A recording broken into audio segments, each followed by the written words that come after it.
starting right about meow. So if you want to have like access to different quality options, now you have it on YouTube as well. Everything should be just good enough. Alright, perfect. Let's go. Shall we? We shall. So, hey Rev, thank you very much for the subscription, man. 6 months of support. Thank you for supporting the channel, but most importantly, thank you for being here and chit-chatting and having a great time with us. I've seen you like do your drawing of that vase or whatever you want to call it, like that water pitcher. And I've seen you play a little bit of Elder's, how is it called? Not Dark Souls, the other one, the Elder thingy, I don't know. The other one. Elder Ring, actually, that one. Elder Ring. Butcher that name much? Stavelu, 10 months, goddamn boys, we're almost getting to the 1 year mark. Holy shit, thank you very much boys for the support. Hello. Also, Losalito, welcome. Thank you for the lurk. Holy shit, man. 10 months of support. What the fuck, man? Time is just like flying. And when I say flying, that means like supersonic speed flying. That's not cool, bro. I don't want to go old. Did you like to watch your jugs? Oh yeah, I enjoyed your jugs a lot, especially since they were very nicely formed and just like right there in the open, in your face. I like a pair of good jugs in my face, like every other person, I think. I should not have risen up to punish you for your potato shenanigans. You know what? I claim, you know how in the US Constitution you have like the amendments? I'm pretty sure they're like Thomas Jefferson. I checked this out. This is factually correct. All right. Thomas Jefferson put a special amendment in the Constitution, but it's written with like hidden ink, and you can only see it like through special like modern devices. It says like this, like amendment number 69, and it says this: it's always tech's fault. Like constitutional specialists of the United States over the years, like over the centuries, always wondered who is tech and why is it his fault. But turns out like Thomas Jefferson was a visionary, and now we know.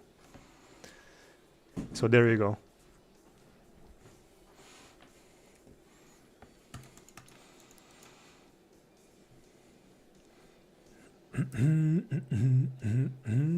Alright, where is the 408 training server?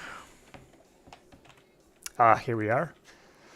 This server, the 408 training server, was actually like cut down because the server exploded. The PC that was hosting the server exploded, discombobulated. And the guys had to like raise funding and like basically rebuild the server PC from scratch. It decided to like go dead, and it went missing for like 2 weeks or so, but now it's back online. Hells yeah, partner. So how's it going, Rev and Stevie? How's your life, boyos?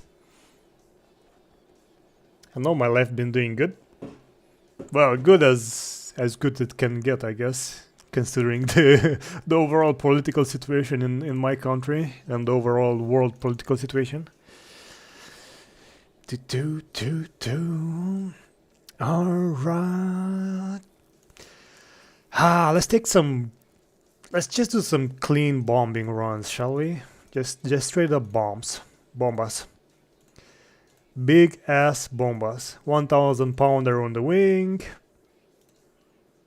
500 pounder on the belly, and just like go spread some good old classic freedom.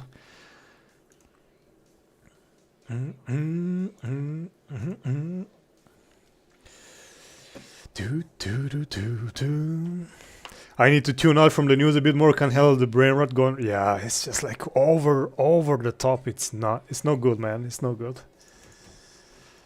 It's just not good. Alright, so let's focus on our game. Fuel selector on main. Magnetos on both. Pump some fuel. 1, 2, 3, 4. Lock the fuel pump. Nice. Battery on. Crack the throttle a little bit. Make sure the RPMs are to the maximum. And battery is on. Engage 1 second. Energize for 15, 14, 13, 12, 10, 8, 6, 4, 2. On the brakes, engaging. And mixture to auto reach. Putting the parking brake on. And there we go. The engine is alive. Looking at the RPM, we should be just at 1000. There we go. Now we wait for the engine to warm up. Let's close the oil cooler to 0, so we speed up the engine warming up. Checking at cylinder temps, they are at 0, so we can close the cowling on front.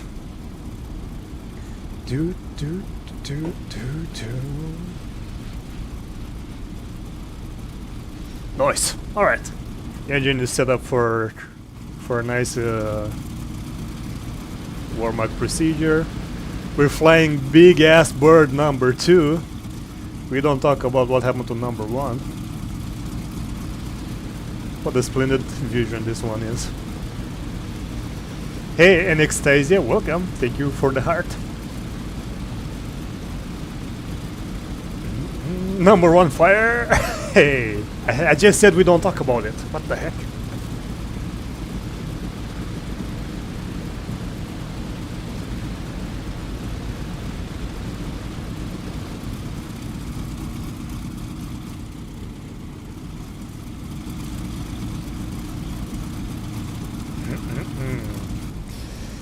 Alrighty, looking at the oil gauges over here, whenever the oil temperature goes to like 40 degrees, which is right here,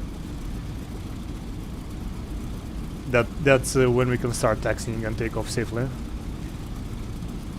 The oil pressure, which is this needle on the left side, is like linked to the oil temperature. The less the oil is heated up, the more the pressure inside the cylinders and stuff like that, so no bueno. The better it's warmed up, the less pressure it is.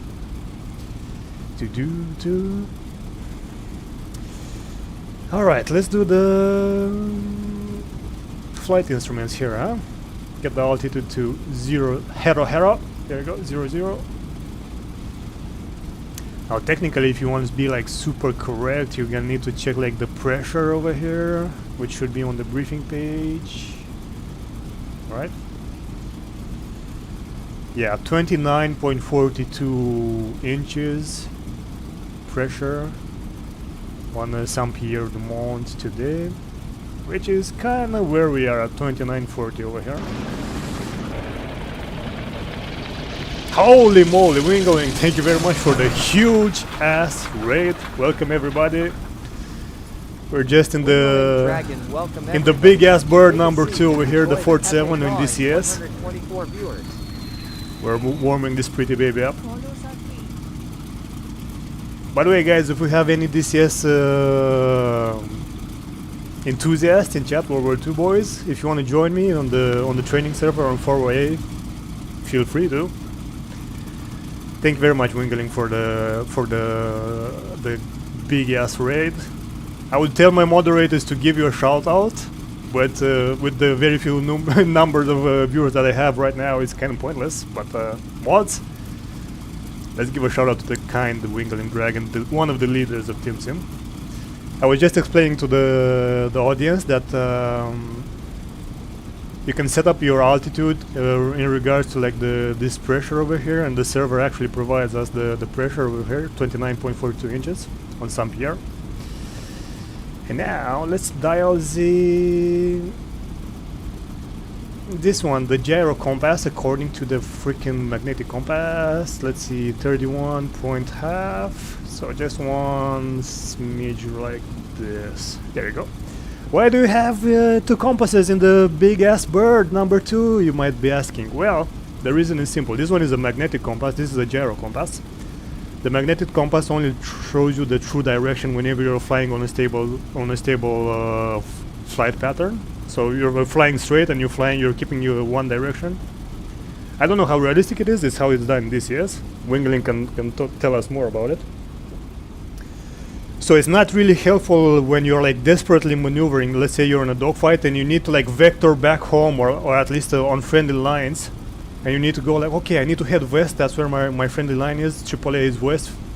I need to head west real quick. If you're like bobbing, weaving, turning, this magnetic compass, even though it's the most accurate of the two, is not gonna show you in real time where west is. But this one, the gyroscopic compass, is gonna be like turning and weaving with you while you are maneuvering. So this one is not the most accurate, but it's gonna give you a better indication while you are fighting. That's why you have two of them. Nice.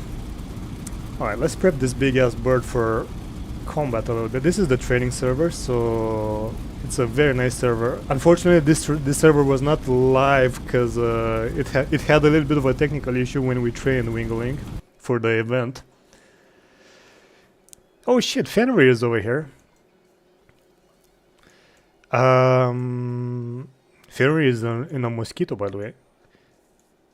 So this training server has like static enemies that you can bomb, attack, and it also has flights of enemies that you can shoot down. They patrol like east-west on this coast, and you can engage them. They're gonna engage you.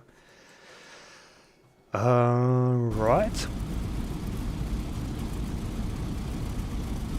So we are on the training server, and my purpose for today is just practice a little bit of a, well, quote-unquote precision bombing. How much precision is gonna be? Well, we're about to find out.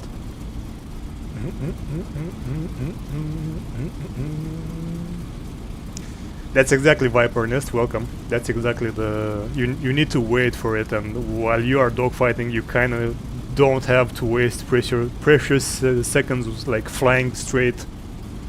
So you're gonna base yourself mostly on the gyro rather than on the magnetic one. Alright, so looking at our oil temp over here is at 40 degrees, oil pressure is in the green, so we are good to go. Let's open our nav lights.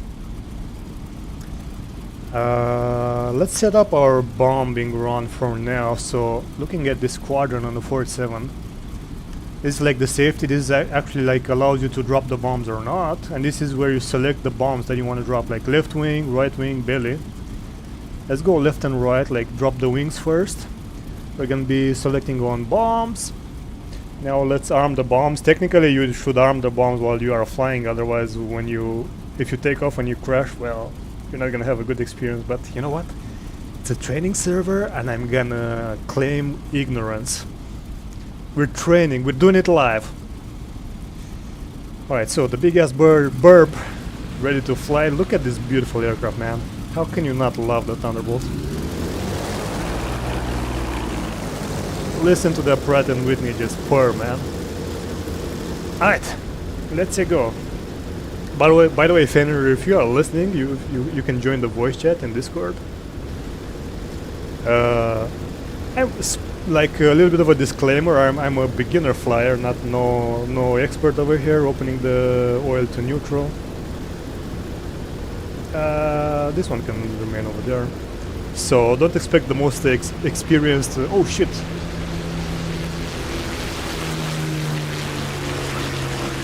That's Fenrir, our friend. In the mosquito. Oh, rest in pieces! God damn, that was brutal. That was our friend in the mosquito. I guess he tried to take off with a full payload and he didn't get enough speed, so... Holy moly. Hey Alice, welcome. Welcome ladies and gents. Nice to have you here. Make yourself at home. If you have any questions regarding DCS or flying in general in DCS and stuff like that, just feel free to ask and I'll try to answer to the best of my limited knowledge. Poppy, welcome. Welcome boys, welcome girls. Alright. Let's reduce the manifold pressure one smidge. Let's. You forgot to defuel, says Fenrir. Well, you're not gonna forget again. So here we are in the. This is the coast of France, the northern part of the coast of France. We are on Saint-Pierre-du-Mont, and we're gonna take off. Looks like west to east. We're gonna take off like this, stabilize, and then we're gonna be heading south to Schiphol airfield that has some air assets over here. Sorry, ground assets. Looks like a Beaufort, some half-track, a Panzer IV, a Sherman. It's like an eclectic mix of targets to like attack. So let's put like a heading from like over here. Let's say Saint Laurent is gonna be like a checkpoint. We're gonna be heading 2 or 3, so basically southeast. Noise! What am I hearing over there? Oh! Takeoff attempt number 2 from the Mosquito. Come on, Fenrir, you can do it!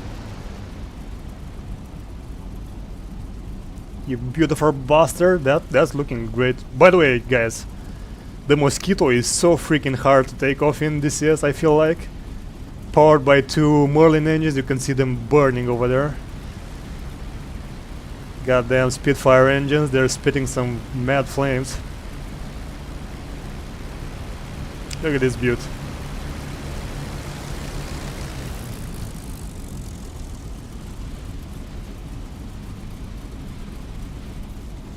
Alright, let's taxi ourselves. Runway is to the right. Let's see what Fenrir he's gonna take the other side. Okay.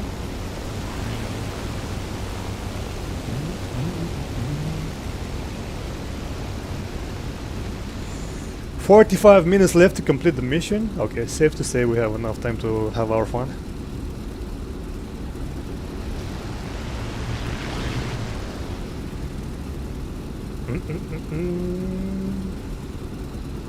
Let's see if you can hear us on SRS. Radio check.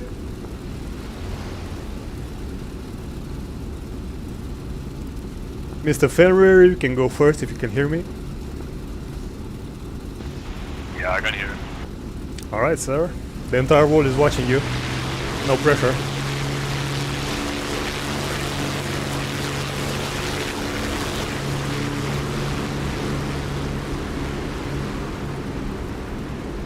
It seems like he has some H-wires on his wings. He's going straight for that outpost in front. Nah, he's good, he's good. He's an expert. Looking pretty damn stable, man. Definitely 10 times more stable than I would be with that bird. Oh heck yeah, glorious. Lovely. Okay, he's off.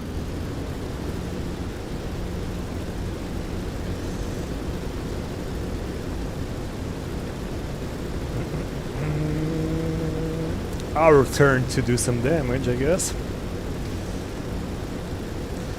Right, Chatteroos, we're gonna wait here, we're gonna lock the tail wheel. Love this about the P-47, you just have a lever, man. You don't need to like do shenanigans with your like pull it back or like do some twisty thingy. Nope, you just lock the freaking tail wheel and it's locked. Looking at our flaps over here, we're gonna put 20 degrees flaps. There we go. And we're kinda ready to go. Let me power the guns. There we are. Let's go. So, 30 degrees manifold pressure. Wait for the RPM to stabilize. And we're good to go. Slowly increase the pressure. Right rudder to counteract the P factor and the torque of the engine. At 100, from like this 3-point altitude, at 100 miles per hour, the aircraft tends to want to take off. But we're gonna raise the tail wheel off the ground and we're gonna force it to sit on the runway. We're aiming at around 110, 120 miles per hour. We're sitting at 130 now, so we can put nose up. There we go. Landing gear up, canopy closed. And that's the way the cookie crumbles. Whoa. Not good to go on third person whenever you're barely flying, eh? We have 2,000 pounds on the wings and 500 under our belly. We're gonna retract the flaps now. There we go, flaps are up. Nav lights are off. Celebratory 50 cals because we didn't crash on takeoff. Let's go. So we said our rendezvous point is gonna be, or rather our landmark is gonna be this airfield over here. You know what I forgot to do? I forgot to unlock the artificial horizon, but that's no biggie. We can do it in flight. There we go, horizon unlocked. And it's that easy, chat. Don't get, I beg you, chat, do not get like, do not look at DCS as it's like this hyper complicated giga game where only the masters of air simulators convergent. No! It's an awesome game, and I promise you, you're gonna have the best flight experience in this type of game. Hands down. Do not avoid, please, DCS from like a wrong perspective that it's a hard game or it's like a super complicated or something like that. No! If you love flight sims, you're gonna love DCS, no matter if it's modern aircrafts or World War II ones. I'm gonna let you in on a secret, chat. I really love World War II ones. Alright, looking at our trim, let's neutralize it. When you take off with the 47, the rudder, like look over here, this one is like on T0, so take off. But when you are in flight, you're gonna need to have like control over your aircraft, so you're gonna disable that. It's gonna put the, basically the rudder trim is on neutral now. Obviously on long flights, you're gonna try to like trim your aircraft as best you can to be as comfortable for you. Like if you're crossing the channel, let's say, the English channel right over there north, you're gonna be looking to make your crossing as comfortable as possible, right? But when you are actually going into combat, you need to have your aircraft like ready to go, as nimble as maneuverable as it can be. Alright, we're in a steady climb. What does this say? Around 10 feet per second or something like that. I don't know how to. 1,000 per minute. Okay, 1,000 feet per minute. My bad. Looking over there, we have an enemy aircraft moving left to right on our 1 o'clock over there. Let's see if it's gonna be a threat or not. Looking further beyond, again on our 1 o'clock window, I think that's Fenrir, our man over there.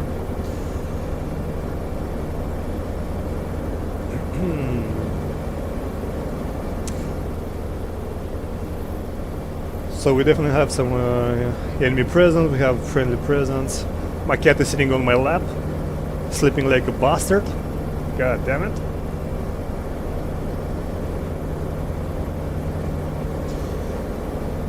And the thing is that I really want more people to like come into DCS is that not only, so yeah, we have the hardcore servers, like the ones where you can't like go into third person. Enemy airfield like under below us. So we have the hardcore servers where we are locked into this view, you don't see anything. Enemy AAA is actually engaging. I'm gonna brake left here slightly. But we also have now like servers that allow you to see your position on the map. So you don't need to do like giga navigate, you don't need to have giga navigation skills while you learn your aircraft. We have training servers like this one where it allows you to, like, it's gonna pinpoint your enemies on the ground, like with red dots over there. You know which one is enemies, no problem. We have like a million bajillion guides on YouTube on how to start your aircraft, how to warm it up, how to take off, how to land. But just because there's a guide doesn't mean it's gonna be easy peasy. But this is the thing about DCS in comparison with so many other flight sims. I would say that 50 to 80% of the experience is just like learning the aircraft, man. And it's so rewarding when you actually get to learn the aircraft and have fun in it. So please, I beg you, do not get stressed out by DCS being like this impossible obstacle to go over with. DCS World War II has very often sales, and one of these beautifully modeled and beautifully recreated aircrafts with incredible sounds and incredible like flying patterns. They only cost $20, man. Like $20. How much is a premium in War Thunder? One of the latest premiums in War Thunder. They go all the way to freaking $70, man. One of these ones. $20 is ridiculous. Like the value for the cost is insane. Oh, by the way, I forgot to release the switch, so the bombs actually did not deploy off my wing while I was busy jabbering over here. So yeah, chat. One of these superbly recreated aircrafts with incredible visuals, incredible audio, incredible feeling while you're flying. It's $20 on a sale. It's insane. So yeah, this is my pitch for DCS. Come join us in DCS, man. It's freaking incredible. It's so much fun, and when you get more people flying, it's the fun just goes triple the fun factor. All right, enough jibber jabber. Welcome Mustang. Hello, evening. Let's do another dive, and let's try to bomb one of these tanks. I would say this one over here on the western end of the runway looked like a tank. Maybe it was a Stuart, but I'm not quite sure.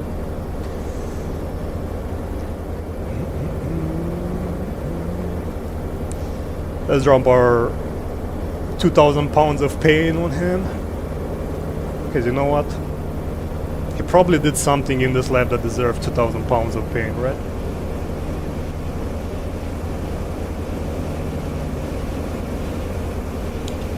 Bombs out. Let's see, how close were these bombs? Pretty damn close, I would say. Huge explosion, but no damage on him. Close, but not close enough. So that was our wing bombs. Let's go for our belly. We still have one more attempt. Attempt number 2. It looks like Fenrir already deployed his payload, and he's returning to rearm. When will the physics for the German warbirds be updated though? That is not for me to answer, Mr. Synth. I know exactly what you mean, especially for the BF-109. But the 190, both the Anton and the Dora, they seem quite good to me. The 190 is a little bit squirmly, but you know what? As a beginner, I think you will enjoy the forgiving flight model of the 109, sorry. Also, evening, Synth, how's it going, man?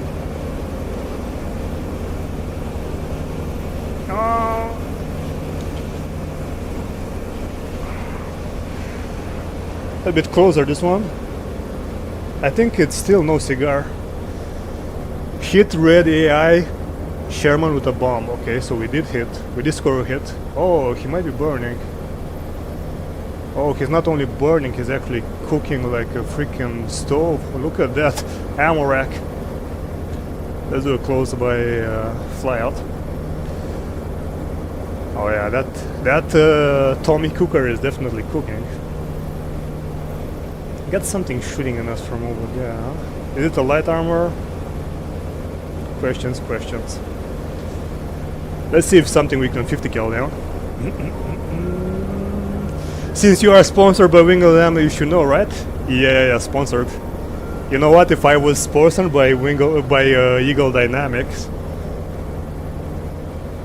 I'll be shilling giga hard, just so more people can get over here and enjoy this fun. But since I'm not sponsored by Eagle Dynamics, I'm just gonna shill for free, okay? I'm that kind of a shill.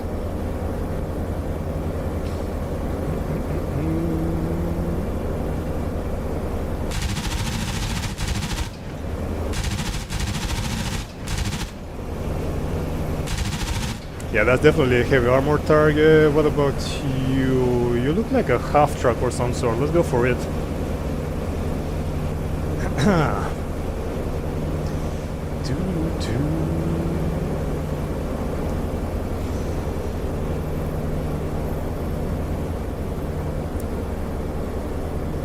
God damn, look at that beautiful sunset over there.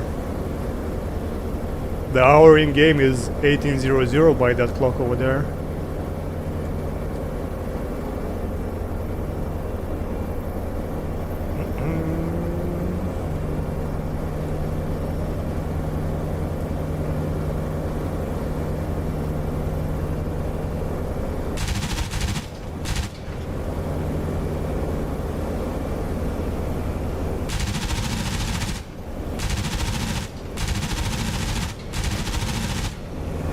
Oh, it's not. It's another tank over there. Oh no, it's not a tank. It's actually a half truck and it's burning. Okay. Justice has been served. Let's go back northbound. I think the last targets over here are hard to crack. I think that one over there is a tank. Yeah, it looks like a tank. I think it's a Panther 4, and this one under my left wing. I don't know. My right wing. I don't know where it is. It doesn't matter. All right, Sim, I'm heading back home. Here's our buddy with the skitter doing another pass, I guess. Is he gonna take it out? Let's see. Huge 20 millimeter strikes to the face. And he took it out. The enemy target is on fire. Hell yeah, brother. Alright, let's go home. And since we are going home, let's do like a low-level flight.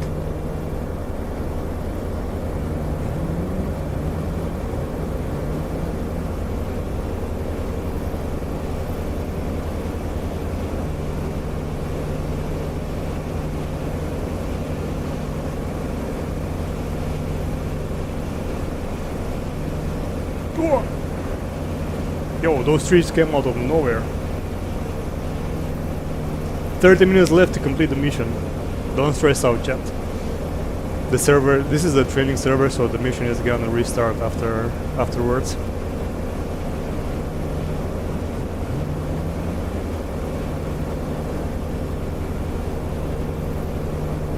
Yo, Senf, I just remember, how did the mission go, man? After Wingling exploded on after Wingling exploded on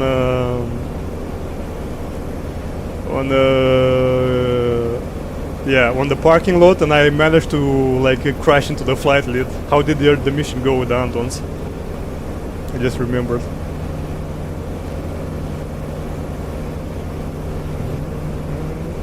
Alright, let's save our weapons so we don't accidentally shoot anybody on landing. Nav lights on. I'm not gonna be calling in this landing because the server is pretty damn empty. Oh, look at that lighthouse over there. I never noticed this detail. So the lighthouse is actually rotating the light. That's so cool. I never noticed this detail because it's like in the afternoon, the sun is setting. The freaking lighthouse is actually like doing its port duty over there. That's so awesome to see. Like the light is not stationary, it's actually like turning around. Damn. Never knew about this detail.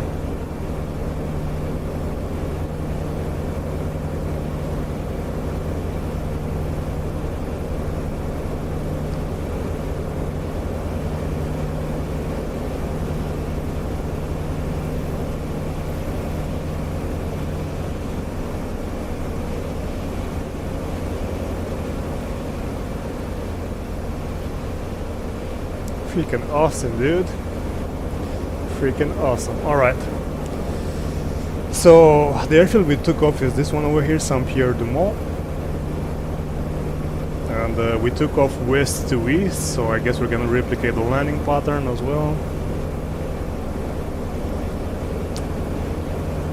Now, spoiler alert, the landing you're about to see is not traditional. But it's definitely, well, you can consider it traditional over here on this channel.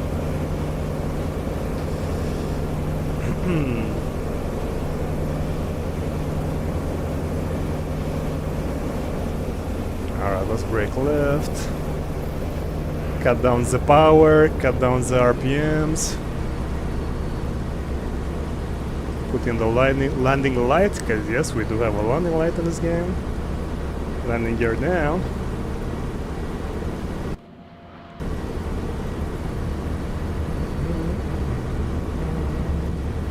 Deploying the flaps.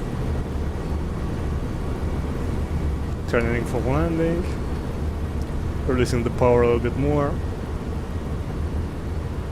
Checking the landing strip. The landing strip seems nice. We want to make sure we're gonna be landing at around 150 miles when we hit this threshold of the runway. At 150 miles, the aircraft feels and behaves itself very nicely. Alright, here we are, 150.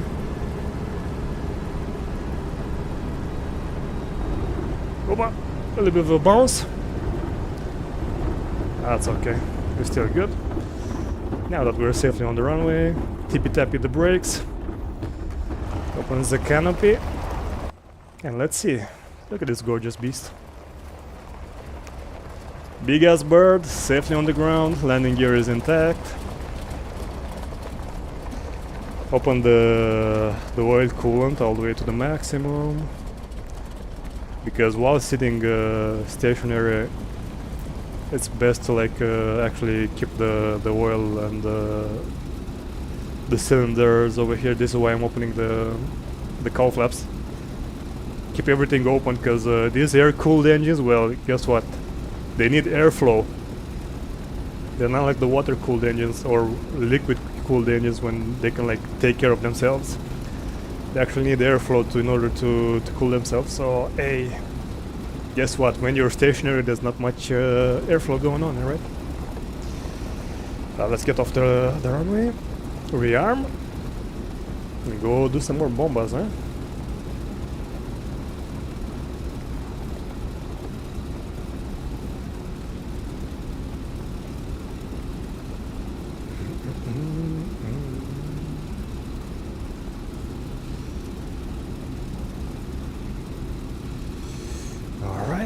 Parking brake on, and since it's like going more and more nighttime, let's turn on the light over here, the lights. Let's go talk with our boys over here on the ground. Tell them, boys, do you mind giving us some more bombs, eh? What you say, eh? Request rearming. Copy. 1/4 Raccoon. You love it? The KG emote? Yeah, the KG emote is a classic, man. I'm surprised not more and more channels don't use it.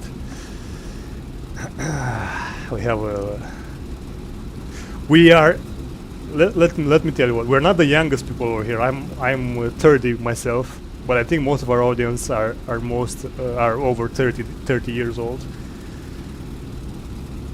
But for some reason, like all these boomers that I have in chat, like all the regular boomers that I have in my chat, they seem to be like more attuned to the youngster memes than I am. So, well, you know how it is. If the clients want something, you gotta deliver, eh?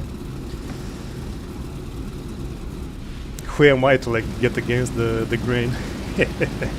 I am older than you. Hey, many more years to you, Raccoon. It does like age is. Well, I wanted to say that age is just a number. We all know it's not just a number, but for your mental health and like your soul, like how young your soul is, I think age is a number. You kind of make your own fun, I guess. All right, let's put our rudder back to takeoff. There we go. We are rearmed. And guess what? We're ready to take off again. Just like that. Easy peasy, lemon squeezy. We have what over here? Fenrir and 109K4. You traitor, you. Hey, the music just stopped. Unacceptable. We need more music. We need some Holy Diver by Ronnie James Dio. Some classic heavy metal, chat. Let's see, what do we have over here? A Bedford. What the hell is a Bedford? It's a truck. Alright, we have a Panzer IV and a Bedford alive on Chappelle. I say that's insulting. Let's go again. Let me make sure the bombs are armed. Select only the belly. Let's save it for now. Get our weapons down. You know what I didn't do? I didn't turn on the generator. Damn, the battery actually resisted without me turning the generator because I forgot about it. Nice.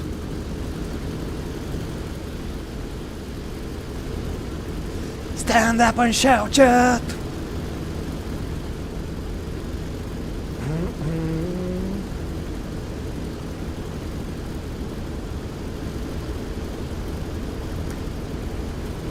Gotta love flying the 47 in this dusk atmosphere. I think there's like 20 more minutes left on the mission, so let's expedite a little bit the takeoff.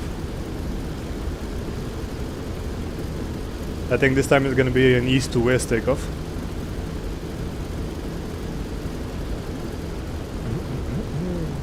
Stand up and shout! Gotta love Ronnie James Dio, man. He's one of my favorite like vocalists ever. He really brought soul into the heavy metal genre.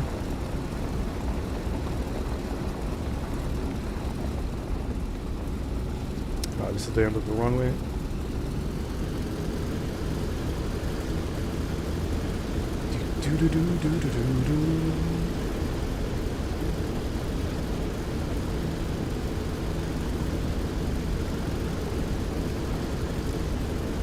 Let's head hold short. Fenrir is not yet on the runway. Check around. Don't have any activity inside, so let's take off ourselves. 10 degrees of flaps, 20 degrees of flaps, sorry. Alright, let's go. Close the cowling flaps, because they're going to generate quite a bit of a disturbance on takeoff and in general flight.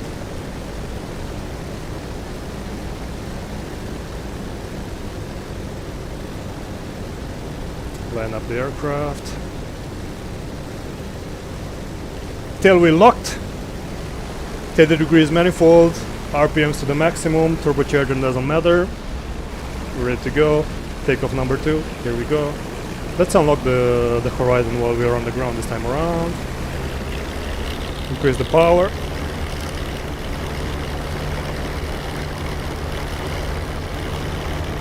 Keep it on the runway. Remember, at 100 this thing wants to take off from a 3-point altitude, but we need a little bit more than that. Slightly pushing the nose down, so the tail wheel is off the ground now. 110 miles looking at it. 120, more than enough to take off. We're gonna like rotate. And here we are. Ooh, a little bit too aggressive. Landing gear up. Canopy closed. Landing light off. And the big ass bird is big ass flying. Now we're gonna retract the flaps. Keep the positive altitude, positive attitude, I mean, the rate of climb. And I'm gonna head straight for target because I don't know how many more minutes are left in this mission. We can hold our nav lights. Look at that lighthouse in the background. Yeah, that light, that white, big white on the coast where the cliffs are. You can see like the big light going up and like on and off. That's a lighthouse on the coast. That's such a cool, neat little detail that makes the game world so much more believable.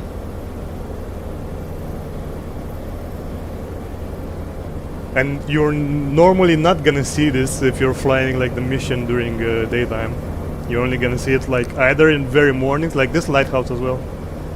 You're either gonna see this like during morning times, like early in the morning, or during evenings. Chino Relax says reject the modernity. Yeah, modern world is going haywire, but you know what? We're here to relax. I guess we're here to relax, chat. Alright, we are in here. Let's take off our trim, put it to neutral, and see what this bombing attempt is going to bring us. Oh yeah, let's go! We have one more Panzer IV to take out and a Bedford truck. Whatever the heck that is.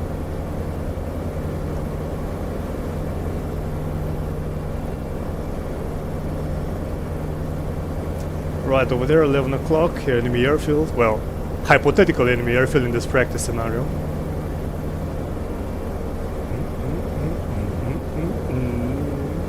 Warbirds are the best for flying sensations.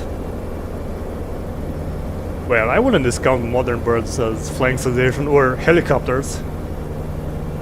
But yeah, warbirds are chef's kiss in this game. Really like them. And not only in this game, like I am partial towards like warbirds, World War II stuff especially.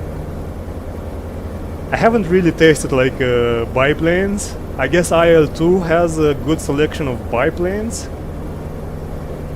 Would be really fun to see how DCS interpretations of biplanes would be. But we're not gonna get those anytime soon, so I'm just enjoying the burbs over here.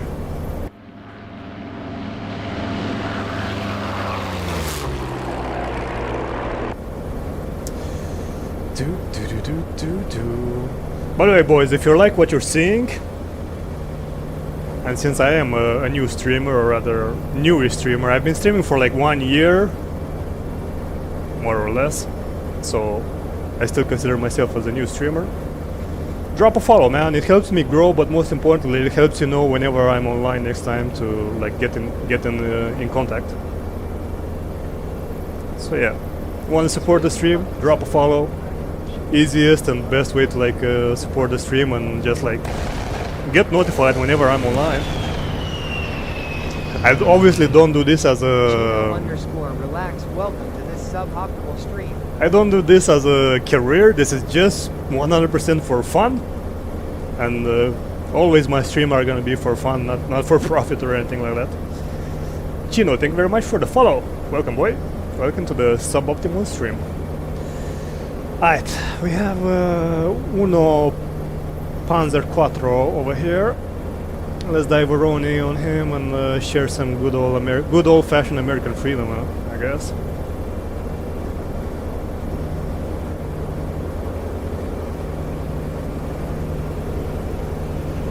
I am practicing bombing because this is one of my weak spots. Bombs out? Oh shit, bombs are now not out, you know why? Again, I forgot to like release the switch here. God damn it. Gosh darn it!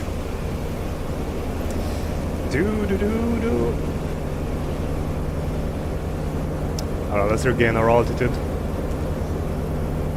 And go around casually. 2,500 pounds of bombs strapped to our aircraft. What can go wrong?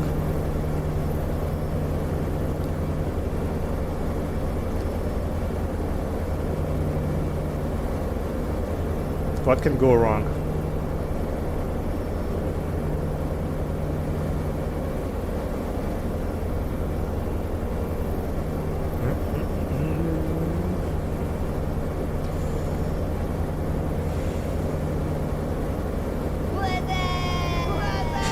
D20X, hello, what's up?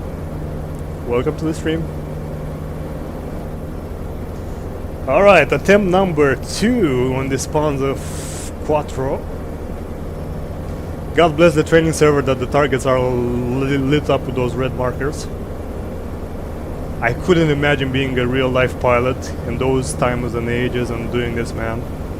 Holy moly, those guys were really heroes, man, and literally in the most deserved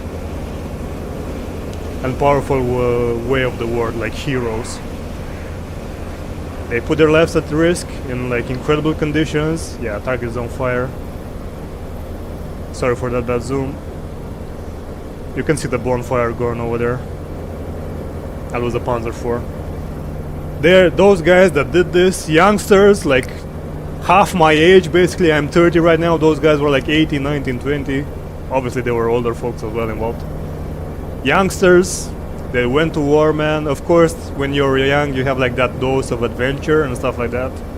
But still, when bullets start flying, 20mm German shells starts flying, like reality hits you in the face, and you keep composure. You go into the mission. You listen to your flight lead. Absolutely incredible stuff by those boys. It's really like impressive, man. It's really impressive what they did. Not only on the American side, obviously, not all the Germans were Nazis, not even remotely close. Like the Germans, at the end of the day, they were fighting to defend their countries, their families. Political talk like aside, everybody that fought in the war was basically a victim, right, of like of old farts, just victims of old farts sent to war. So Good job. Another base is under our control. screw those old Now motherfuckers, spawn there. and we need to praise our ancestors for like trying to do the best with the shit show that they got offered to be in.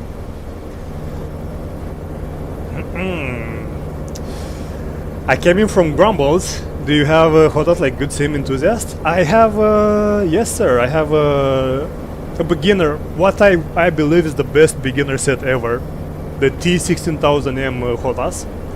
I have a joystick, Mr. D20X. I have like the joystick, the throttle, and the rudder. It's like a package you can get from the Trustmaster boys. It's not like build quality is. It's not like incredibly is gonna blow your minds all away. But I have had this set. Oh shit! Is that an enemy or is that? This looks like an Anton. Oh shit! That might be an enemy. I don't know. Could be fan, we're doing like acrobatics. I have had this this set for like 2 years and it never let me down. Oh, look at those flak explosions in the background. They're probably aiming at me. Oh yeah, you can see the cloud puffs as well. Ha! Have a little bit of this one, mother truckers.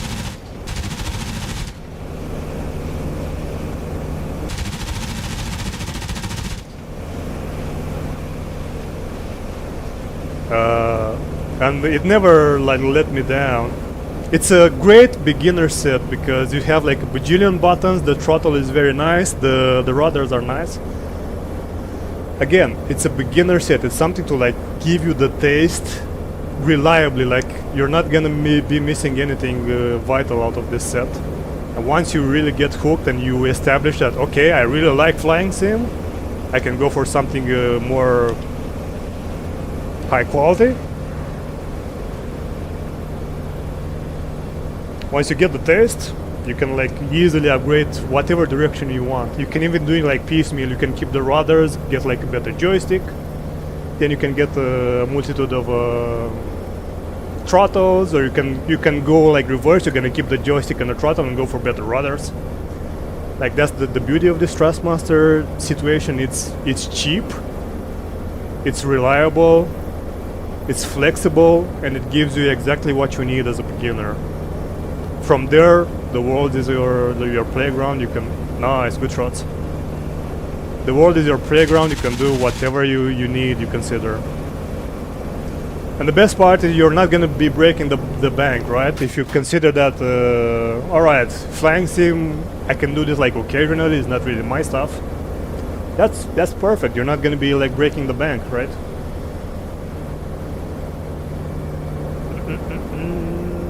Yo, these guys are really want to take us down, chat. Do you not find that rude? Is that not rude for you?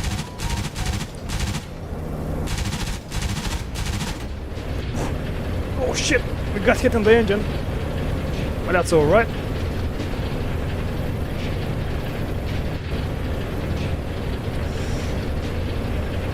Let's see if this baby can take it. We're having some hitches on the RPM.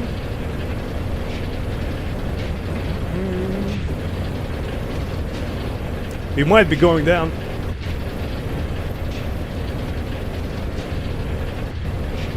Oh yeah, we lost oil pressure. Looking at this gauge over here, our oil pressure is down. Our fuel pressure is still good, but yeah, we lost the engines. We lost the oil pressure, so our engine is gonna be slowly but surely dying here. Now question, do we try to... Do we try to belly land this one? It's a lot of forest area over here. I don't think we can belly land it, man. But it's too late to parachute, so it's gonna be a one-way out. Oh. Come on, pilot. Are you alive? No, sir. And that's the end of the story. We found out what happened with the Big Bird number 2. We took a round in the engine, we lost our oil, and we hit some bloody Normandy trees over here. There we go. Oh, look at this Spitfire engine, man, in the night.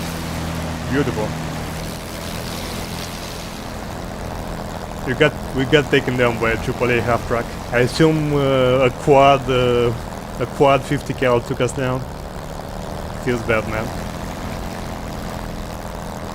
By the way, this Spitfire still has his landing gear now. Let's see if he's trying to land or what he's trying to do. Maybe he just took off. Let's see what else we have. We have a 51 over a very big urban sprawl here. I think he's looking to land by the looks of it. Landing gear down, and he's lining up for this runway. Let's see. Is the P-51 boy gonna make it or not? Landing light is out. The Packard engine is roaring over there. It's a licensed Merlin engine, the one that the Spitfire uses. Let's see. One lucky hit on the last mark controls. Well, you're in the same boat like I was. One lucky hit and I lost my entire oil reservoir, man. Feels bad. That being said, I did like loiter over the enemy airfield, just jabbering. Alright, 51 on landing approach, looks stable, looks pretty damn good. His nose a little bit to the left. Let's see if he's gonna manage to stabilize it. He needs to be landing at around 150 miles per hour when he crosses the threshold. Looking good, nose is straight. The landing light is helping him beautifully to see the runway. And I think he made it. I'm not sure actually. Nice! The Spitfire is just like a headless chicken doing rounds over here. Guess he's enjoying the night flight. Got another Thunderbolt at sunset. What else? Oh shit, a Dora. Damn, look at the flames the Dora is spitting in nighttime. Is that accurate, man? It feels like a little bit exaggerated. How the hell would you do like night flights and be stealthy about it? But it does sound like he's absolutely gunning it, so maybe that's the reason. That engine is working, no joke.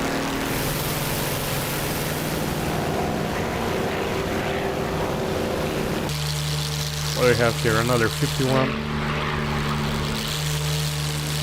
Yeah, the sound design, man, and the B-roll aspect of DCS is just the bee's knees. Alright, boys, ladies and gents, the server resets in like a few minutes, like 2 more minutes or something like that, so I'm gonna stand up, go stretch my legs, and I'll be right back. Gonna leave you over here with the Dora. Be right back, chap.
Alright, ladies and gents, we are back. Hey, surprised the server is not restarted yet.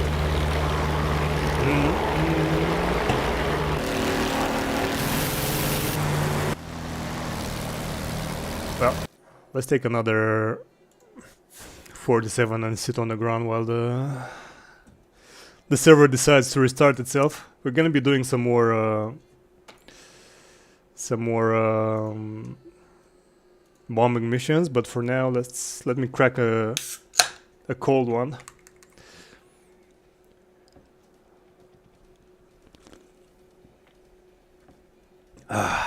Cheers, chat.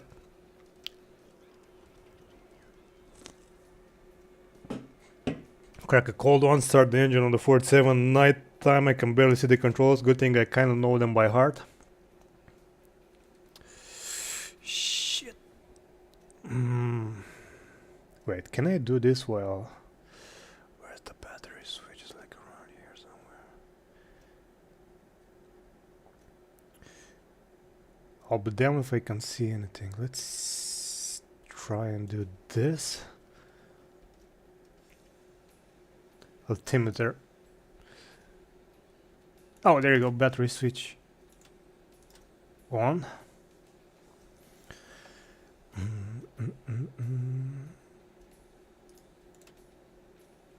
There you go. Battery is on. All right. So blue team defeat. Well, I'm sorry to say this, No. but the time has run out and the mission has failed. But get okay. ready for the next mission. Please join us on Discord using the link in the briefing, or search for you in the browser for more servers. Nice. So the mission Restart is in 1 restarting. minute. Restart in 1 minute. Let's see if we can do a quick engine start in 1 minute.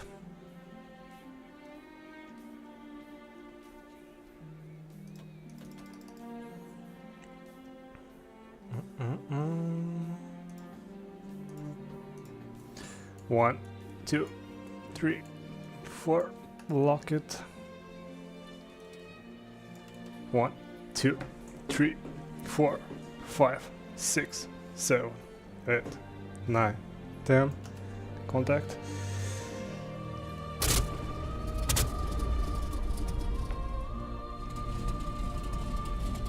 There you go, made it. Engine is on.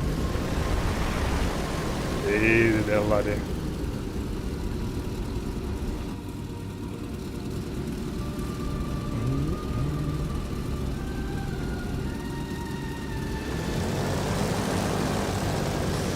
Alright, so the server is gonna restart in whatever he said, like 1 minute. No problem.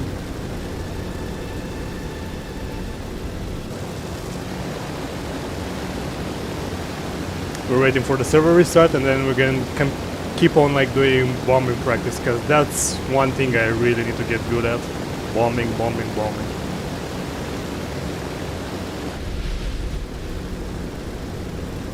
Oh, as a matter of fact, there you go, the server is just restarting now.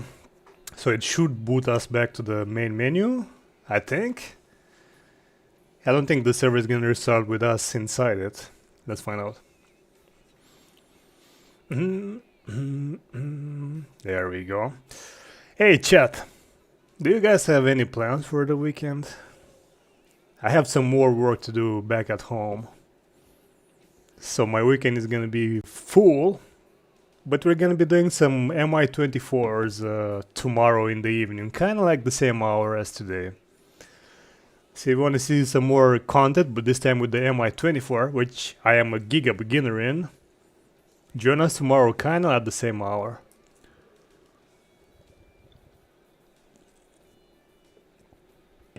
Alright, let's see. Training server is not still up. Let's wait for the server to fully reboot. How's it going, the ops? And anybody else? Thank you for joining, thank you for lurking, boys, thank you for chatting. It's an honor and a privilege to stream for you guys. I do this for fun, for my entertainment, and I hope a little bit for your entertainment as well this evening. You're gonna be playing War Thunder and grind your life away? Man, I love War Thunder. Ground battles are splendid. And as a matter of fact, I started like air sim thanks to Wingling's influence. I started air sim in War Thunder. I still love War Thunder air sim due to the absolutely insane amount of aircraft variety. that War Thunder provides in air sim. Don't get me wrong. I just wish that Gaijin would goddamn give a damn about that game mode, because it would be so awesome. They have the money, they have the talent, but they just don't care about air sim for some reason. Like, it baffles my mind. I don't know why Gaijin like just ignores air sim as a concept. And then they're releasing like while ignoring the air sim mode in PC, they are releasing a standalone VR game only for like having a flight sim background. I don't know. It's just like why Gaijin, why?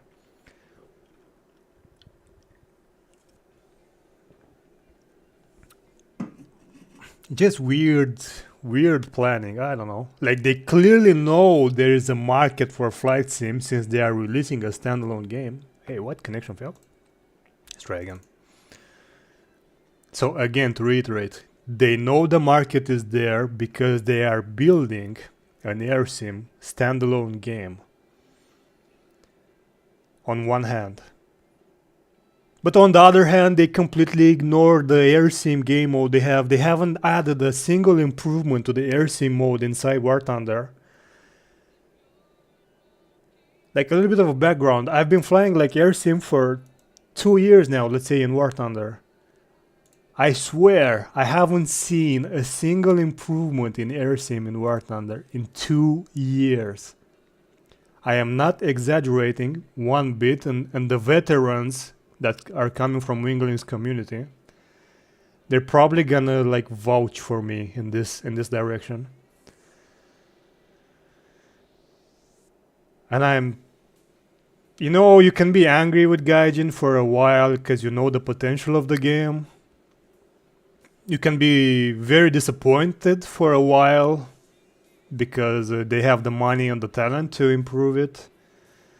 But there's only so much time that you can actually get invested into the game and actually care about that one while getting completely ignored by the developer. Because people might be saying, oh, but they need feedback to improve. Like, trust me, feedback was given like time and time again by, not by me, I'm like a speck, like a dust speck in the wind, right? In the ecosystem of War Thunder. But hey, let's go with the British Thunderbolt. Trust me, the feedback has been given. Gaijin chose to like woefully just 100% ignore it. Like no reason given, and the game has stagnated. The game mode. Again, the game mode is nice. The variety of aircraft is insane. It just needs money, and like the game mode needs to be brought to 2025, right? It's no longer 2010. Bring in the money, Gaijin, and you're gonna be like accaparating, like literally getting the entire market for flight sims. You have the talent, you have the money, do it. You know it's there, but stop like wasting money on bullshit side projects and just improve the game mode, man. Anyway. Alright, we're back in the Thunderbolt. Fuel on main, magnetos on boat. Pump the primer 4 times. 1, 2, 3, 4. Lock the primer. Battery on. Engage 1 second, energize for 15, 14, 13, 12, 11, 10, 9, 8, 7, 6, 5, 4, 3. On the brakes. Engaging. Welcome to the Foria training server. This is a PvE mission with the objective Mixture to on capture auto all enemy reach. bases. The engine This cached. is a good place for practicing both air-to-air and air-to-ground Looking at the techniques, and RPMs, to we really get need to know your chosen 1000 airframe. RPMs The server approx will restart for when the all warm-up. bases are friendly, and the mission will Let's fail put the air brake if you don't down. do it within the time limit.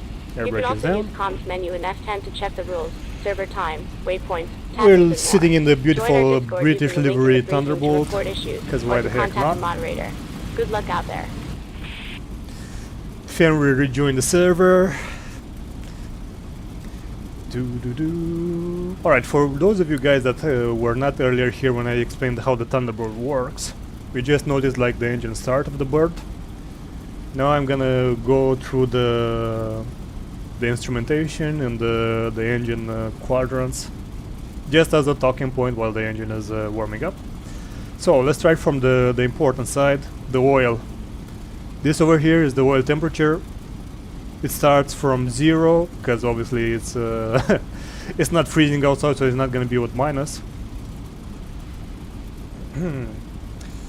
So oil on 0, we have to wait till the engine goes all the way to 40 degrees in order to be in the safe zone, because the oil pressure is too high right now. If you would be revving up the engine, look at this little line over here that points to the left. If we rev up the engine, also I don't know why my head tracking is like super derpy. There you go. Look at this line. Look at the oil pressure just absolutely skyrocketing. That would blow up the engine on like full power in literally 10 seconds on takeoff. Your engine is going to be blown out. So we have to wait for the oil pressure to go down by the temperature of the oil going up. That's how that goes. Cylinder temps heads are the ones that get affected by the cowl flaps in the front, like this big ass cowl flapping that the 47 has in the front. Because right now we are warming up, we're going to be closing it.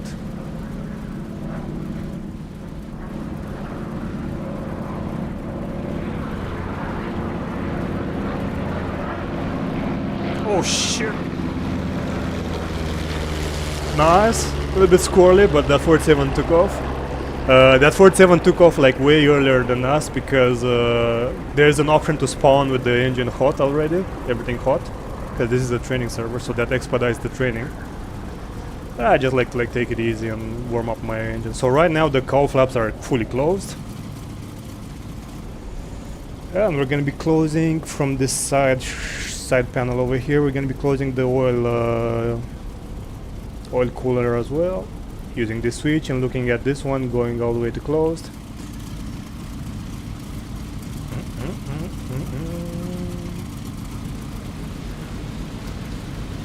Noise. And now we wait. Take care, Dobbs. Take care, man. Alright, while we are waiting, let's adjust our altitude. Adjust our gyro compass to the magnetic one. Looks like at 32. They are already lined up. Wow, that's kind of rare. Not kidding you, this is kind of rare. Usually the gyro is like way off. Well, not way off, but like considerably degrees off to the magnetic one. This one this time around is actually pretty damn good. We need to switch it like half a degree like this. 31.5, 31.5. Splendid. Let's turn on the generator, let's not forget. This is the bomb quadrant, this is the safety switch, this is the bomb selecting switches, like left wing, right wing, belly. Over here is the arming section, so this is where you arm the bombs on the 47. Let's go arm these bombs real quick. Not standard procedure to arm your bombs on the runway, but you know what, we're feeling like rebellious, right? Do this, do that, and open the gun sight. Noise.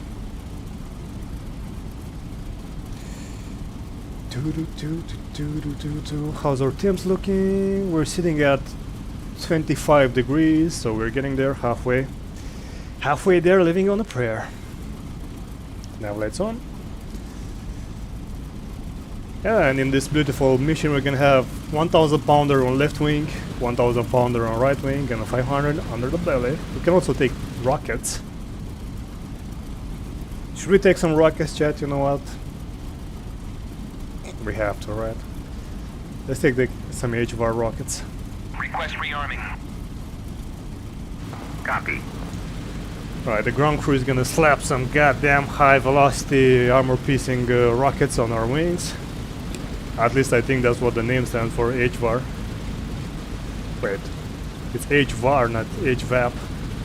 I don't know, somebody else more knowledgeable can tell me, chat. All I know is that they have no explosive, and I think they just like they act like an APCR round where they do damage by shrapneling. There you go. The right pairs are on, 5 of them. Rearming complete. Left pair is on as well. Nice. So we are a full payload Thunderbolt right now. How many pounds do we have on us? Including the aircraft and the fuel. 18,000 pounds. We are 2,500 pounds over the maximum allowed weight. But you know what? This bird doesn't give a fuck. Has a monster engine in it. 18 cylinders, Pratt & Whitney R2800.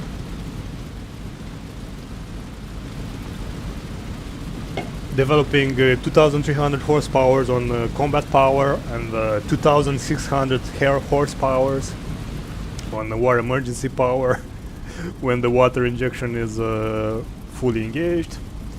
Alright, we're sitting at around 35 degrees. We can proceed to taxiing. Again, let's make sure RPM maximum, turbo disengaged. Right, parking brakes off. Let's proceed to taxiing. I'm gonna want about 20 degrees of flaps.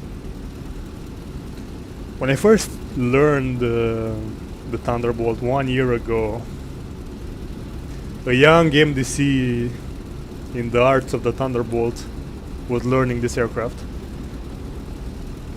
I couldn't take off with this amount of payload and not using the water boost, so I had to go like full 65 inches of manifold pressure, because my control of the aircraft was absolutely abysmal. Nowadays, I'm starting to get a little bit more practice in it.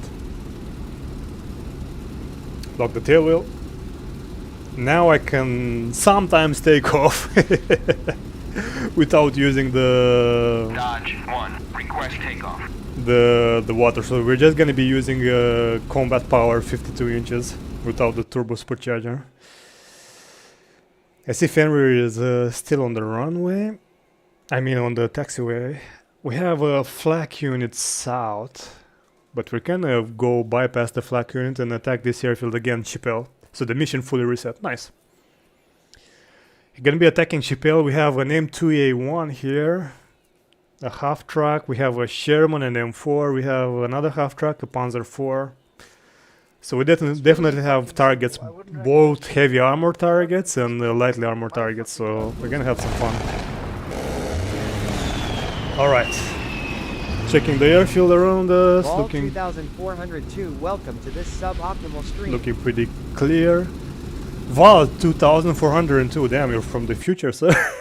Welcome, thank you very much for the follow, I appreciate it. Hope you can enjoy the show, man. It looks like Fenrir is on the other side of the runway, a little bit unlucky. Alright, so for takeoff we are on the brake, we're gonna put 30 inches of pressure, wait for the RPMs to stabilize.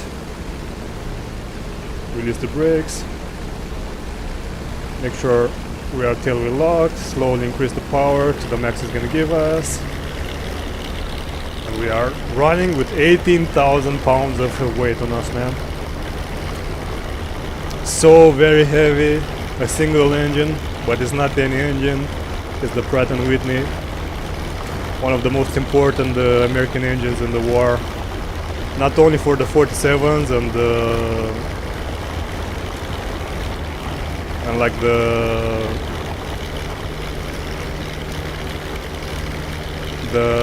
bombers, but for the naval fighters as well. The Hellcats, the Corsairs, they were all powered by the same Pratt & Whitney. No more, no less.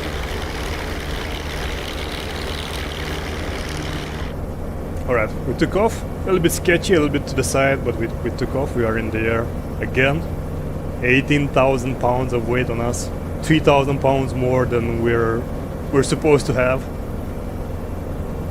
As I said, this engine doesn't give a damn, man, because it's that good, it's that strong, it's that reliable. Alright, let's proceed with retracting just a little bit more flaps, a little bit more. Try to keep the climb stable, and it is stable. Right, I have lights off.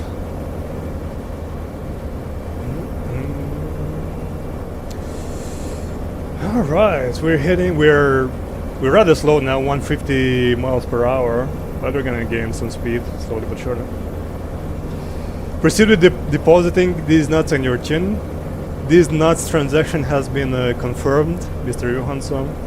Your nuts are positively deposited. How's it going, man? How's our favorite Slovenian fanboy doing? We hit this airfield, we're looking at around 180 miles per hour. Open the air cooler now to neutral. The oil cooler, sorry. And let's put around 200 degrees on our orientation.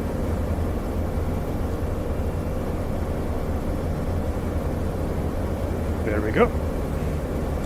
We are indeed now on target. Now let's go climb the Rhinos a little bit.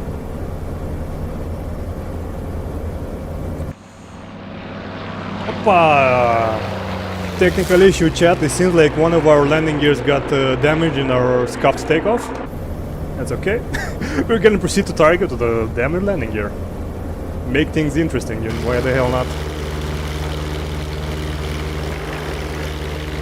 Seems like the hydraulic cylinder on that one got damaged on my takeoff. That's a classic.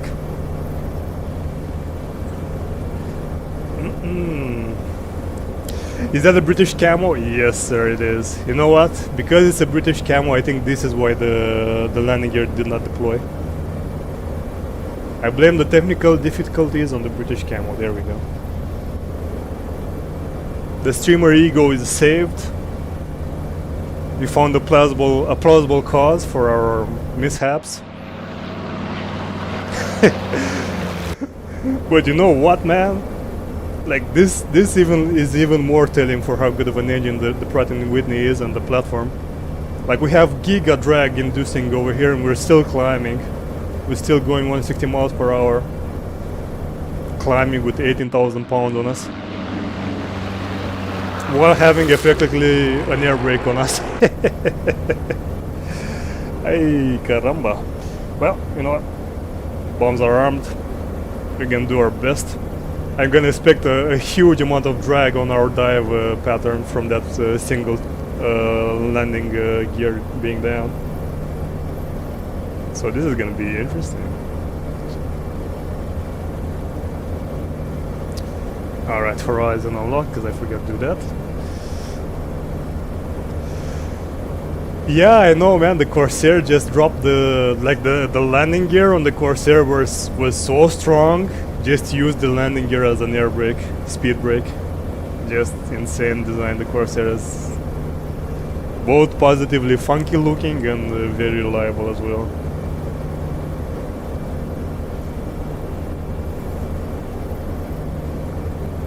Alright, target's 1 o'clock.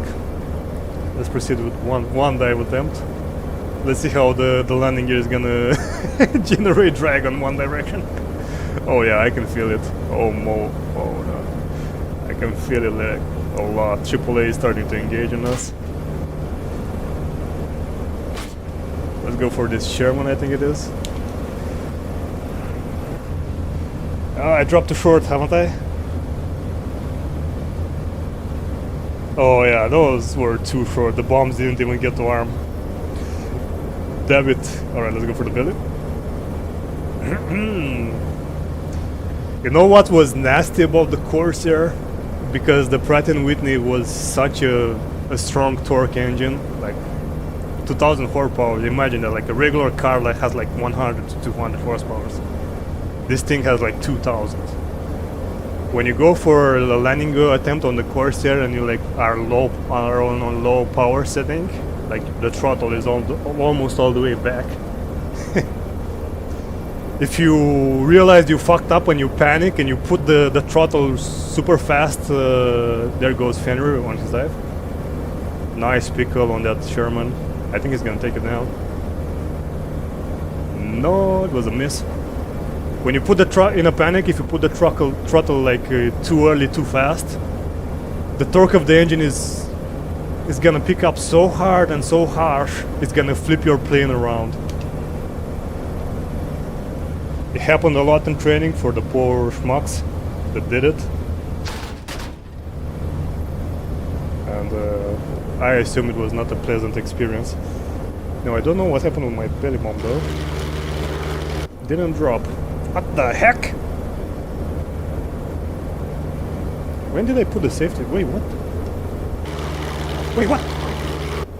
I didn't even drop the... Okay. Total disaster. So what happened, chat? I forgot to again and again and again. I forgot to put the drop permission on. So we didn't even drop our wing bombs. I thought we dropped them. Nope. User error. And this is why we practice. This is why we practice. So, to recap, all our bombs are still attached. They did not explode because we didn't have enough time to arm them. They did not explode because, you guess what, this Pepega pilot that you're watching did not even like drop them. Classic. That's an MDC classic over there. And you know what, I wouldn't have it otherwise. Okay, that target is burning. Let's go for the second one here.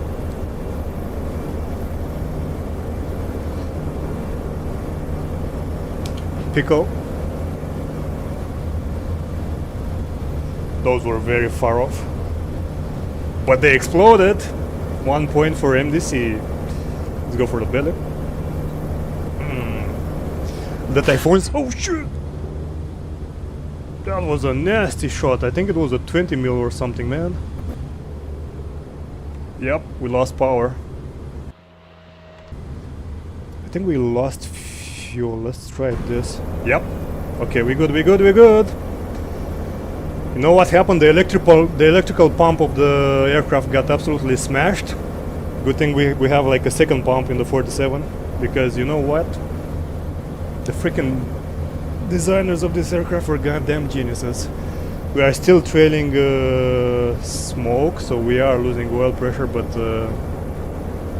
due to that neat trick of activating the second fuel pump, we can do another run. Or if it was a real life scenario, you just got hit by the enemy, you can do you can like look for a field like that one over there to land, or you can climb your aircraft to a safe altitude and just bail, man.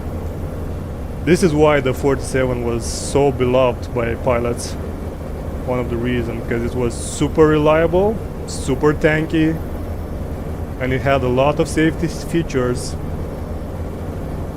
to save the pilots in case shit hit the fan.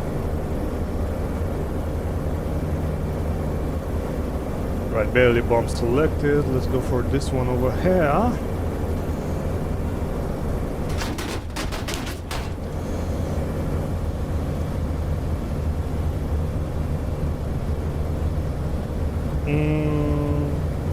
Did it drop? It did drop, but no splash, no impact. Unfortunate. Alright, let's see if we can deploy our rockets now. Hell, I'm curious if we even like lost our fuel, our oil, or we just like lost our electrics for the oil indicator. I don't know. But the engine is still going, so I'm gonna trust the engine over what my dashboard is saying, you know what I mean? Just saying.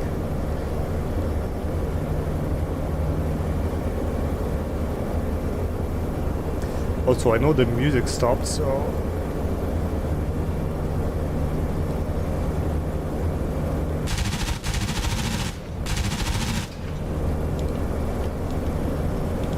oh, our rockets are stuck. We have no more power on the rockets. Alright, let's go land.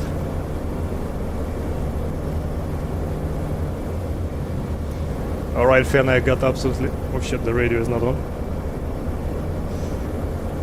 Fen, I got absolutely cooked by the AAA. I'm going to land. Let's go, boys! Let's go northbound and try to land this... Hey, stop hitting me! 447 with the wheel out. An absolutely amateur pilot. Still putting out, man. Still absolutely driving me back to safety. Kinda nuts, kinda nice. Radio check. Loud and clear. 351 Mustang deployed. departing runway 9, say to March. Nice.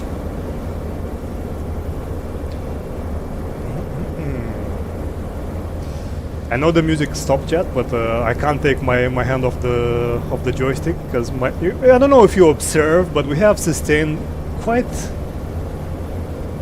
a little bit of a prickle here and there on our aircraft. Not the most stable machine to fly right now. So the moment I take my hand off the joystick, we're gonna be, well, doing a tumble into the good old dirt. So we're not gonna do that, eh? How about that? We're gonna go here, try to land. Then we're gonna enjoy the music back.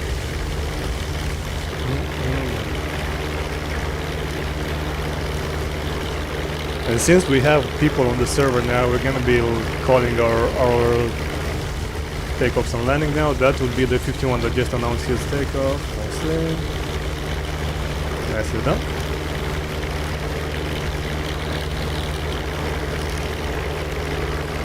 Let's see, do we still have nav lights? We still have nav lights. At least on one wing, I don't know about the other one. I don't think we have on the other one nav lights. Yeah, our electric system is absolutely dumpster. That's why our fuel pump got stopped. Good thing we have the mechanical one. Easy.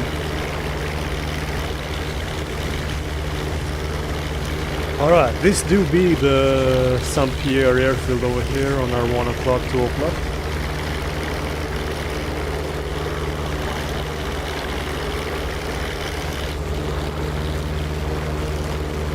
St. Pierre traffic, single P-47, emergency landing, runway 90. Let's see if the landing gear is gonna deploy or not. We know one landing gear is down. Okay. Looks like the hydraulics are fucked as well. Well, that's not good. How do you remedy this, chat?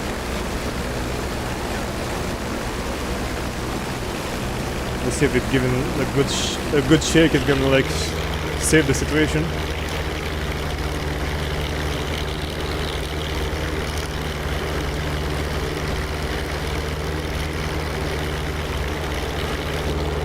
Nope, that landing gear is stuck.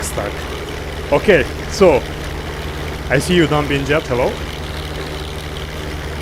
We have a very terrible situation, which might need us to absolutely just build the aircraft. We have one landing gear out, so that makes belly landing very tricky.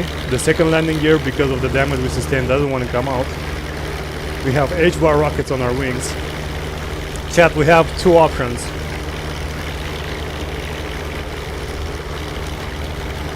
St. Pierre traffic landing is impossible, aborting. We have two options, chat. We either parachute out of the aircraft, which would be the safe way, or we're gonna attempt to do a belly landing with one landing gear down. One in chat for parachuting the aircraft, like getting out safely. Two in chat, going for the adventurous route of trying to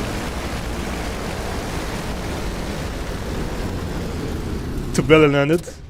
And we're gonna have to do it a real quick decision. Gonna need to decide right now, chat. You know what? I'm gonna decide for you. We're gonna try and belly land this one with one wheel out. Let's see if we can find a nice field over here. Not really, there's only small fields. Well, shucks. Only small fields and not a lot of speed. Seems like we indeed lose our oil pressure and our oil capacity. Let's see, 150 miles per hour.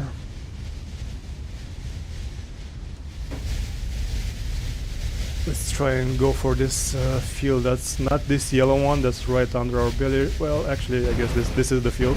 Oh, that's a tree! Holy moly, we made it.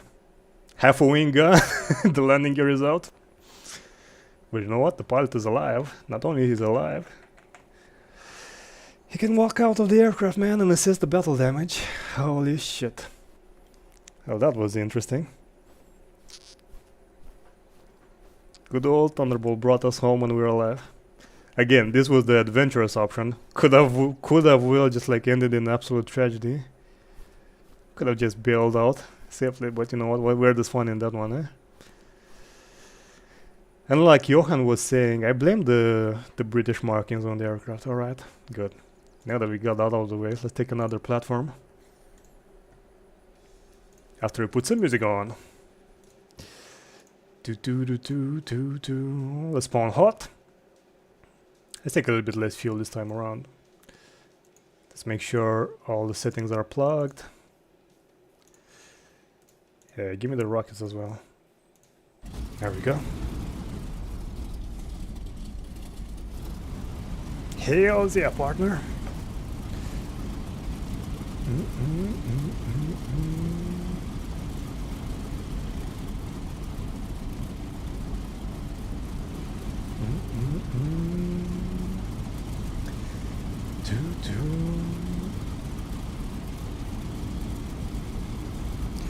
Right, I think all the settings are looking good on this aircraft. All the buttons are pressed on this hot start. I see Fenrir is in the Focke-Wulf Anton. He's actually running the runway. So he's looking to take off.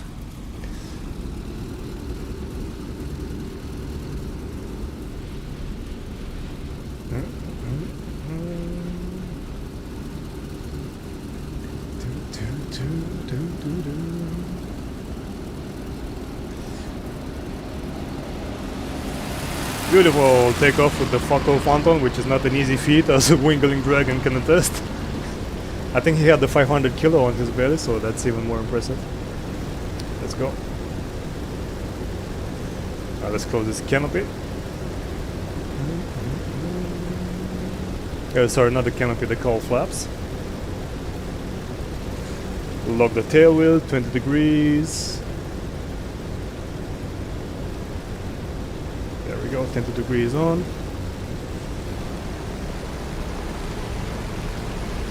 Power on, and let's go.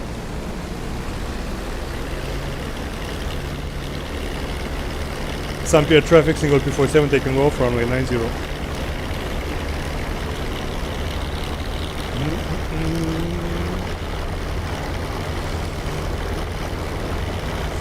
By the way, ladies and gents, if you want to join us in our practice sessions, we are more than welcome to beginners. As you can see, I am a beginner myself. So please, please, please, if you want to join us, absolutely come over here, hit me up on the stream. We can talk on Discord, or we can talk only in the in-game communications. Don't be shy, don't be afraid. If you're a DCS or a Warbird enjoyer, you're gonna love it over here, man. You're gonna love it. And if you are brand new in Warbirds in DCS, I can guide you, man. I can guide you from zero. From zero to, well, a tomato like myself. Alright, let's go. This time the takeoff was successful. No more stuck landing gear. Easy peasy, lemon squeezy. St. Pierre traffic, runway clear. And let's head north again. Yo, Fan, did you clear the entire airfield over there, or there's more targets?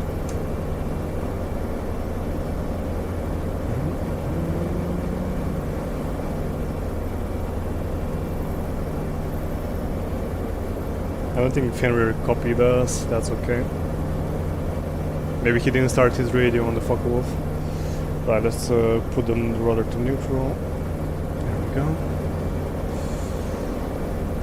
And here we go.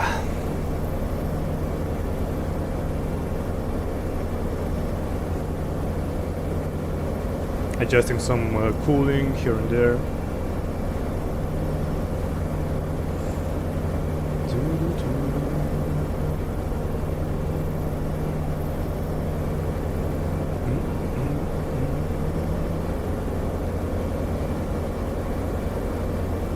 Oh, I think that's Fenrir taking out the AA batteries over there. Nice. Let's give him some help, shall we? So how's it going, Dumpy? The sleepy face? I just slept for 4 more hours, so morning.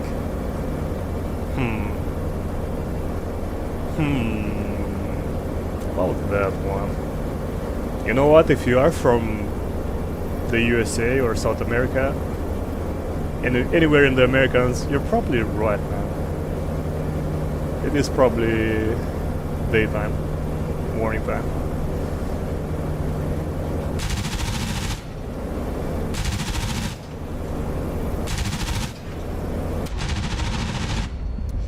Okay, but this is ridiculous, man.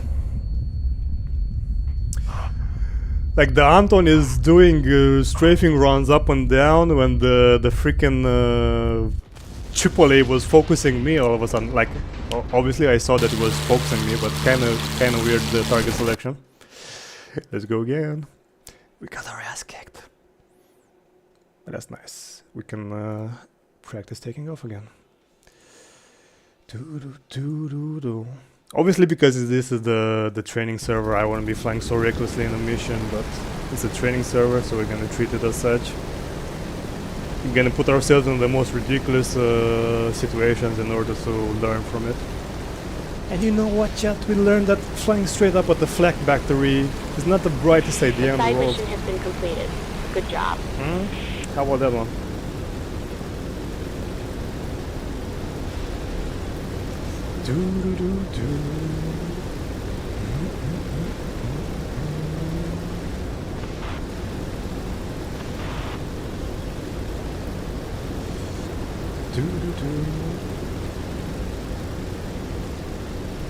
The moment I saw those flag passes, I should have just built the attack run. It was obviously the flags were shooting straight at me, so only result would be possible, the one that you saw on your screen.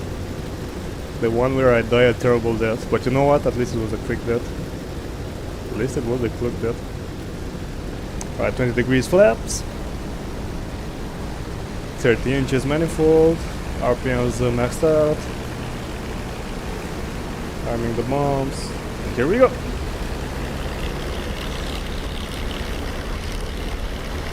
If there is one thing we are practicing this session, it's definitely takeoffs, man. And I'm all for it. St. Pierre traffic, single P-47 taking off, runway 27.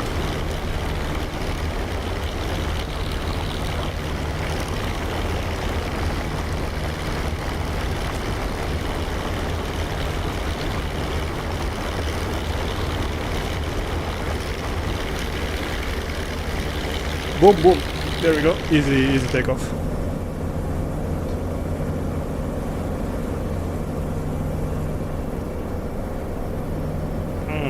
It seems like I had the turbocharger on by mistake.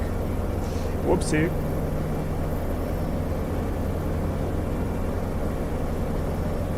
Let's see, gear check, everything is good, perfect.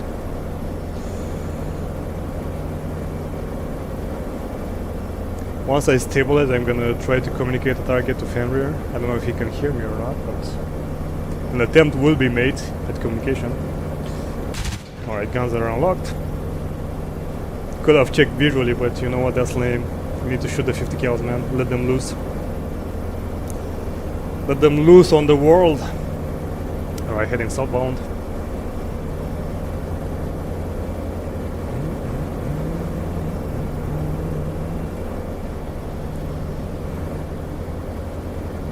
Wait, what the heck? What am I seeing over there?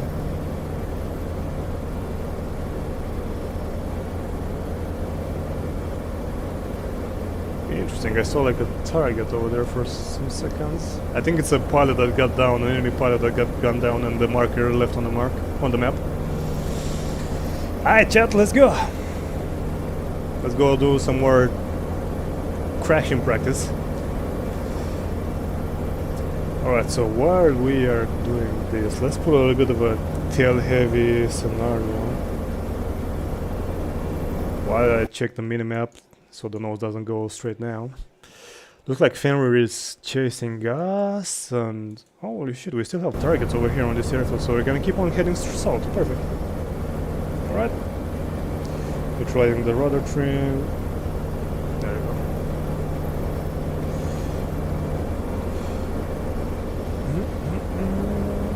Alright, fair, I'm going for the same airfield. Hopefully this time I don't get shot down by AAA from the first attempt.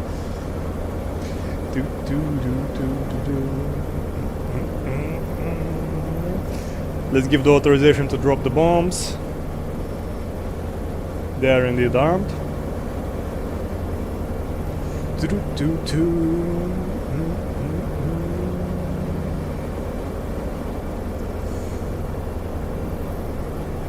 Let's see, airfield 11 o'clock, I'm 12 o'clock under my nose. Let's go from a little bit more side angle.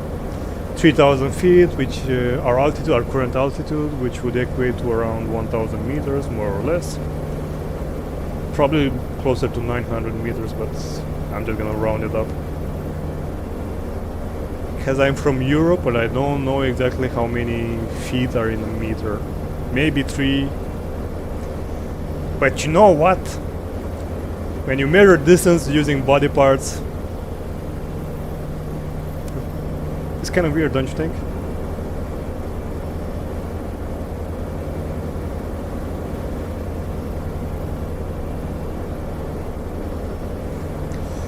Alright, target 11 o'clock, Sherman or tank, I don't know. Could be a Panzer IV. Let's dive Rooney a little bit.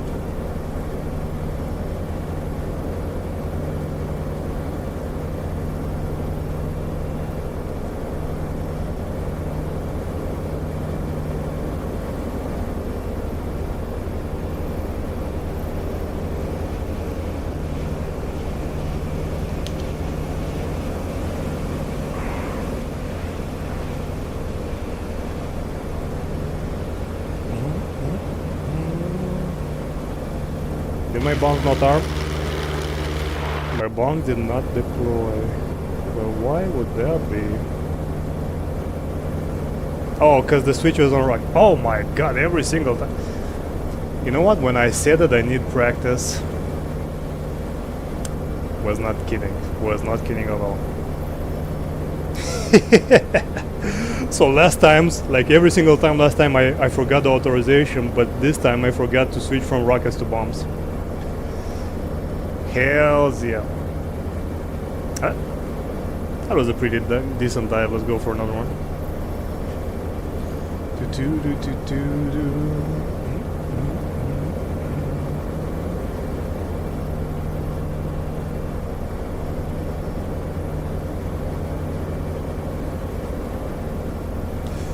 Goddamn Fenrir is cleaning house, man, with the 20mm of the Anton. That's great. Alright, let's go for another dive attempt. Same target.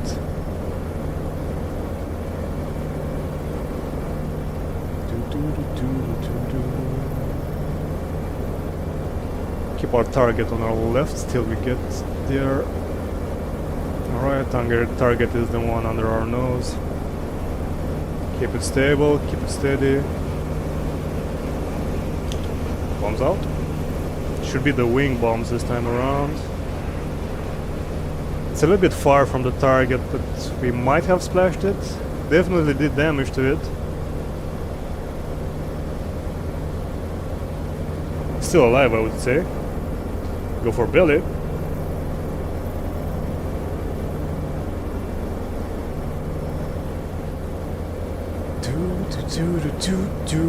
This game is awesome, man. Even when you are super failing in World War II birds, you're just like learning and getting better and better and better. And it's so much fun. The flight mod chat. If you haven't flown in DCS warbirds, the flight model is just exquisite, man. You really feel the warbirds. You really feel the flying. It's insane how good it is.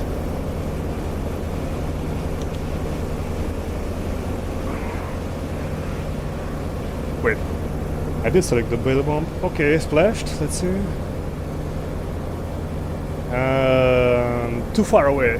Okay, no problem, no problem. That's why we practice. Now we're going for rockets.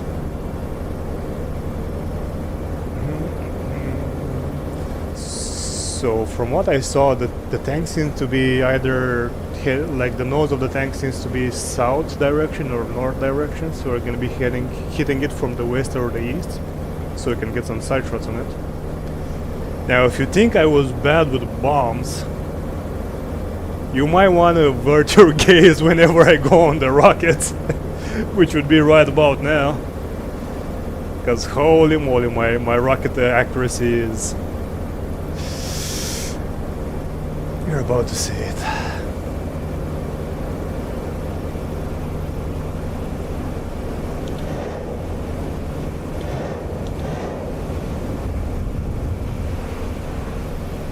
Oh, I got a direct hit on it. Never mind, I'm the best rocket master in the world. We actually killed the target with the H-bars. Hell yeah. And I think I shot 3 salvos. So that will be 6 rockets, so I have 2 more salvos, 2 times 2. Alright.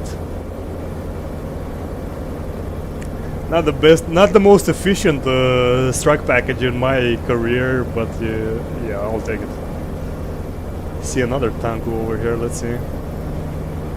Can he do it? Will he do it?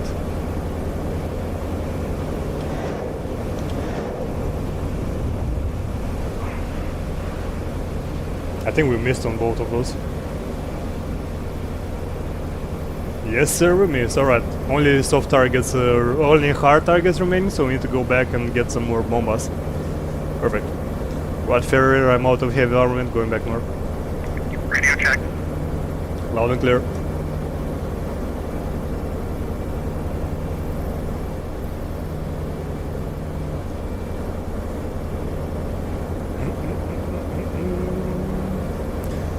And this is why it's fun, because every single time you do this again and again and again in the practice server or in the real environment on the 4YA or the gray flag server, every time you do it, you're getting just a little bit more better, a little bit more accurate, a little bit more in control, a little bit of more in control of your procedure over here. P-51 Mustang taking off St. Dumont, runway 27, St. Dumont. So that's why this is so much fun for me, because I am getting better. You wouldn't want to believe how bad I was when I started this entire journey over here in DCS. Not that I'm a good pilot right now, but holy moly, it's so much fun, man! Just so much fun.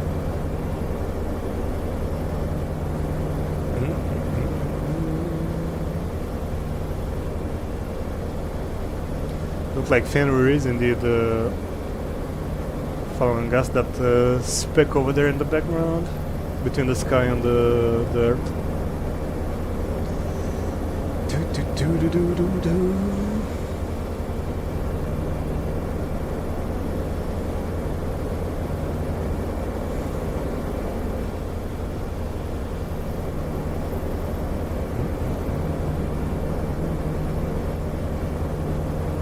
We got a Mustang on the ground here. Just took off from Saint-Pierre. Saint-Pierre seems clear, no aircraft warming up, so we're good for a landing. Nav lights on.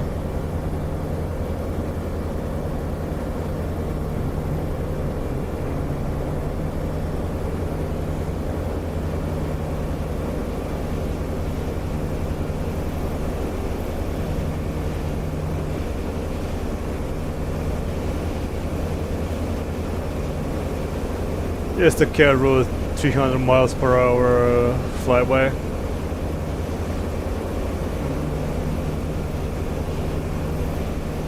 Saint-Pierre traffic, single 47, landing runway 90.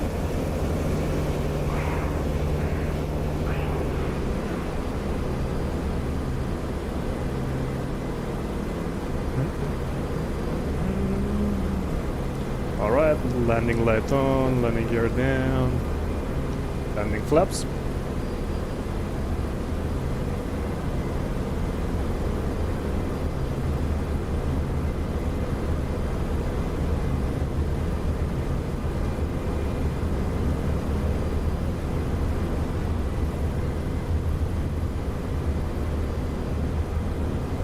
Landing gear is deployed.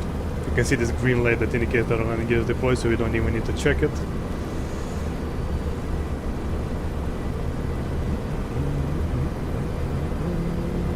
Open the canopy.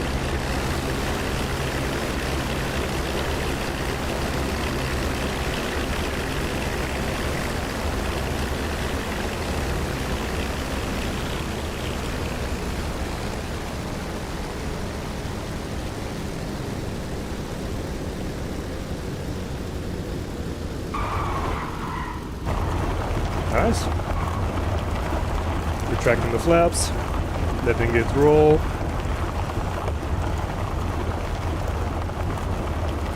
Opening up my oil, opening up my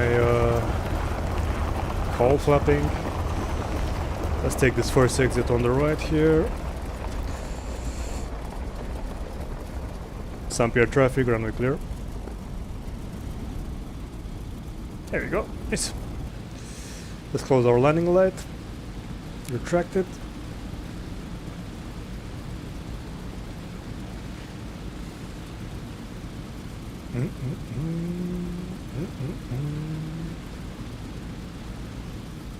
Let's rearm.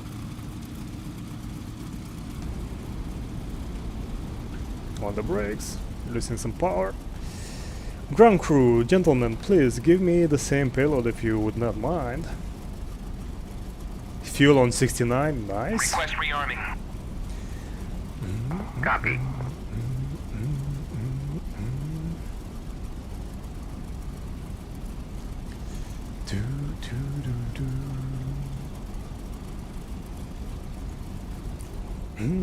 Let's see, is Fenrir landed it? Or... oh, he's not landing.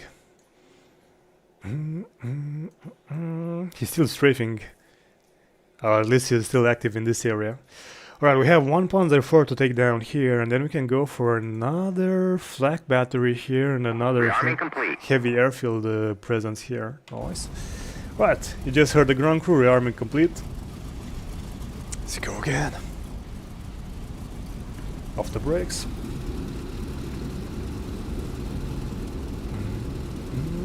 Seems like the end of the runway is over there, so let's take a right on the taxi wing.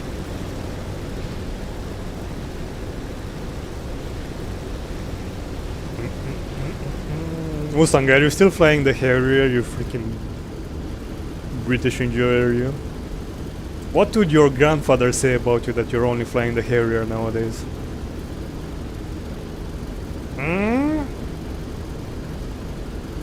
Anything to confess? You were playing the World of Tanks? Wow. I'm pretty sure your grandfather is rolling in the grave right now. Hearing that news. How was your week, Mustang? My week was interesting, but I'm not gonna talk about it. Oh shit, you got the DBV one? I bet that one's like so much fun, man. It's like looked like a slapping tank. One of those tanks that were just made by Wargaming to slap, man. Freaking World of Tanks enjoyer.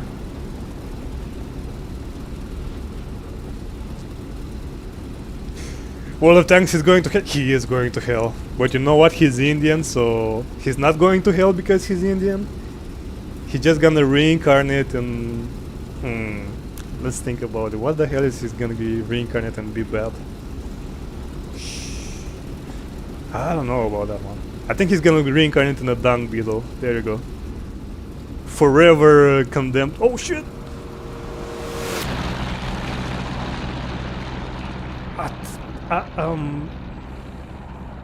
Sir, he gave me a buzz cut, took off my propeller, and continued to fly away like a giga chad. God damn it, Fenrir. That was awesome. Let's see, can we watch like his air... Oh shit! His side panel... Oh my god, I never saw this. The side panel on his engine opened up because of the impact. Holy shit. That's kinda cool, not gonna lie.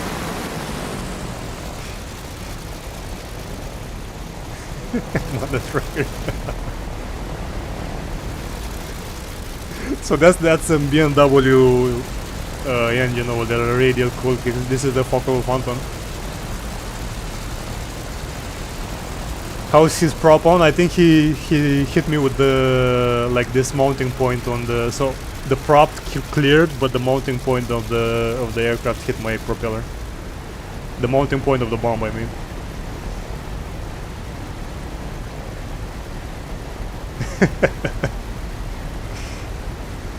Let's see if we can nail this this landing.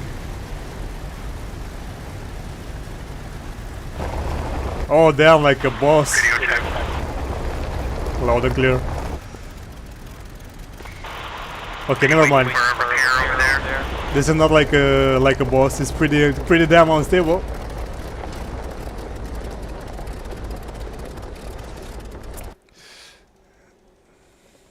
That's the guilty man, police officer. Arrest him real quick, will you? Rip the back of the pilot. Rip the nuts of that pilot after the impact with the 47. Pretty sure that pilot is now a eunuch. Alright, let's go again. No biggie, no harm done. Good thing we're on the practice server and we can like take off with the... We can spawn in with the warmed up engine.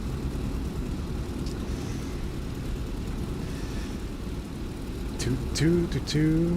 Alright, here we go again. Do.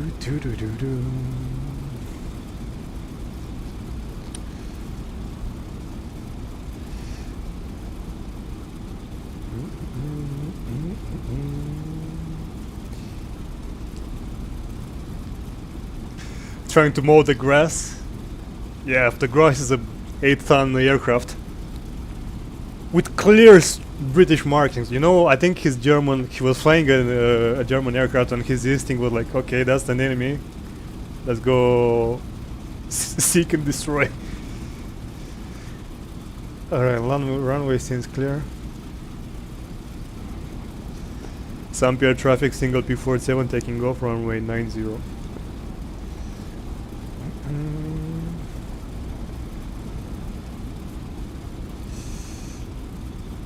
Let's go, 20 degrees flapperonis. Lock the tail wheel, let's make sure we have 20. Yeah, we have 20. Wheel is locked.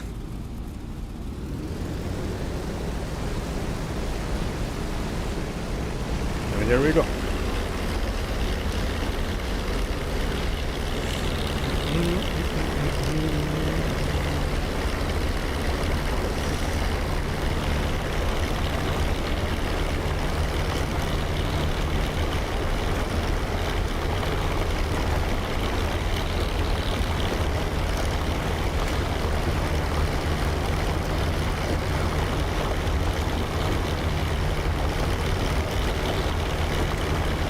One 10 miles, we still have a runway to play with, 120, okay.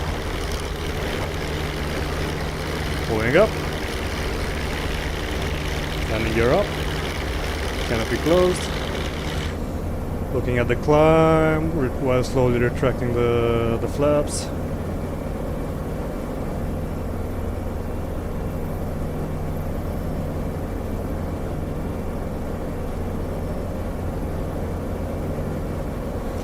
Lovely.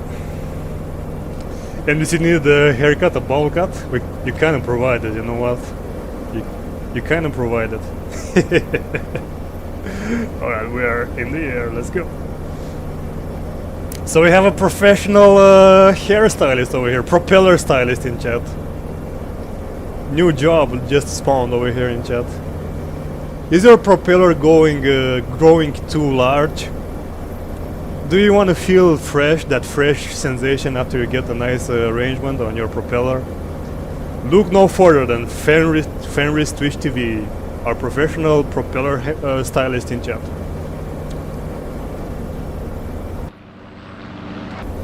Alright. Jog on the run. Watch out, people. We are on the... 51 Mustang crossing runway 9, heading to beginning of runway 9.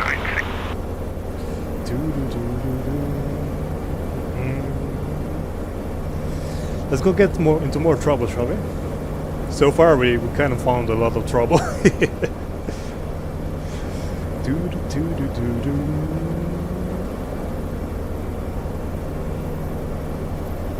4 months to go and I can start to fully exercise again. Nice, man.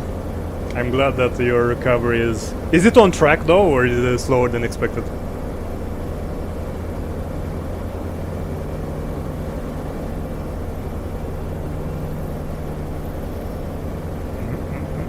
Faster than expected. Okay, just because it's faster than expected, don't go ahead of your recovery, you know what I mean? Like, don't get too excited about it. Take it slow and steady. Alright, let's select the bomb trigger here. We have left and right wing selected. Bomb authorization. Bombs are armed. Let's go find somebody that it's need of liberation. Good old American freedom. So we want to check the minimap, but in order to do that, let's trim our plane a little bit tail heavy so we don't crash while we look away. Alright, so now my hand is off the joystick and you can see the aircraft is relatively stable. That's what the magic of trim. And we can look around and we can see we have this Panzer IV to finish off over here, so let's finish him off, I guess. Can't leave a lonely Panzer IV just sitting there, feeling all lonely. Right over there, 11 o'clock. I think he's right there in that intersection.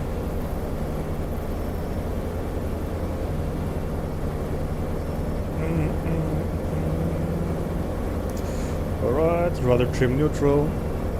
I'm in full control now, let's go. You're gonna hop off? 07 Fenrir, thanks for joining, man. Have a nice evening. Have a splendid weekend in front of you.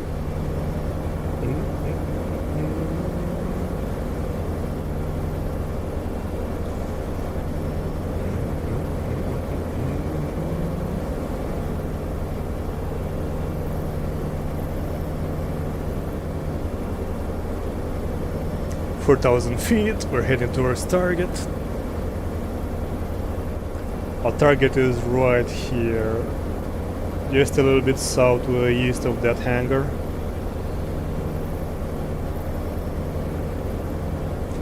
Actually, he's right here, over there. That's a Panzer IV that's alive, right there. Now let's attempt to strike it with our... Because I'm such a bad bomber, I'm gonna use both my wing bombs, because again, I'm a bad bomber. This is the way we practice to become... to get from a bad bomber to a slightly competent bomber, okay? I'm not gonna claim I'm gonna become a good bomber, alright? But take it easy over here.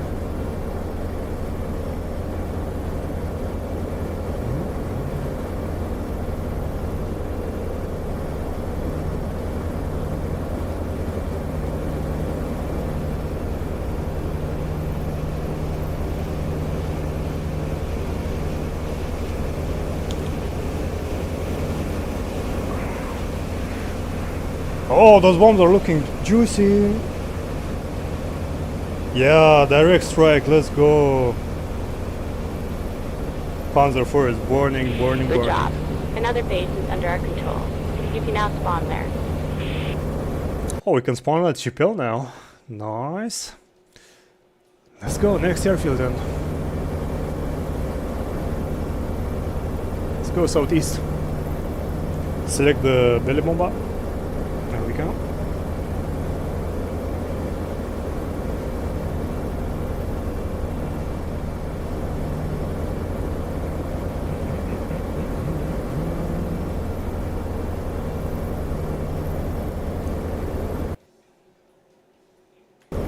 Or did I put it too much?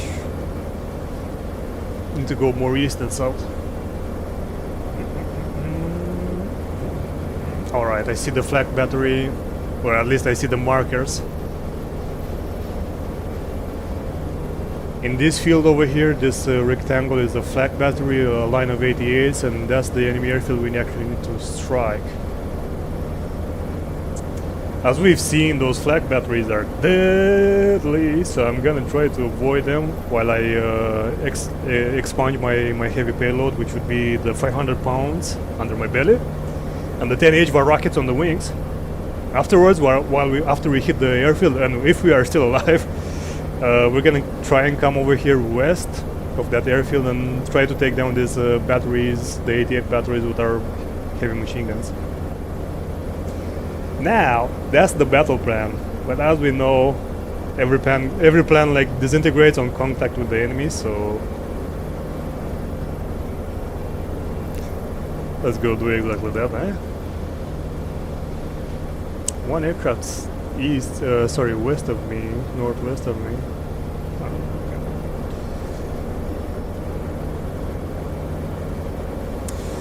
Alright, that's the airfield we need to strike arena. See a lot of juicy targets. I think that's a heavy armor one by those trees over there to the right of those trees. Maybe to the left as well, not sure. Alright, tell you what, we're gonna plop a bomb on that guy to the right of those trees there.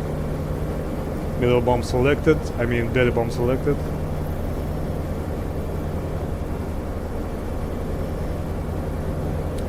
Put the nose. While we approach, we're gonna keep the target inside to the left of our fuselage.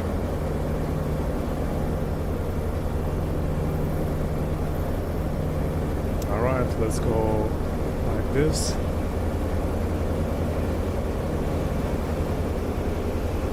AAA engaging on us. Let's try to bob and weave a little bit.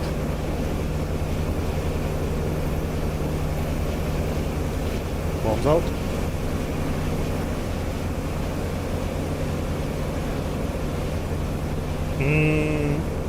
I think we hit it. Not sure if we dealt a little damage on it. Alright, rockets now.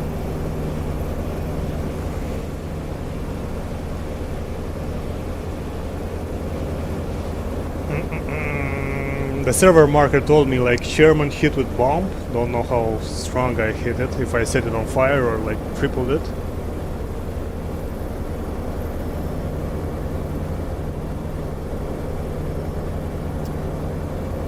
Friendly aircraft just passed our 2 o'clock, heading westbound.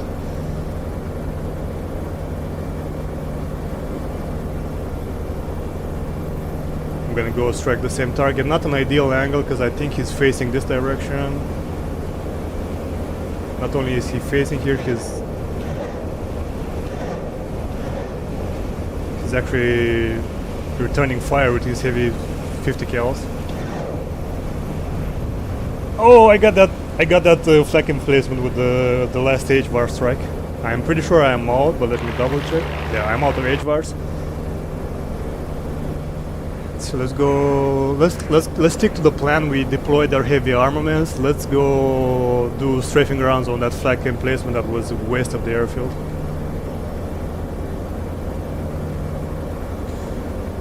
I do see on my 1 o'clock one contact by that cloud, but I think he's friendly. Alright, flak in We there. got a red team Mustang coming in to attack us. Yes. Flak emplacement right here somewhere.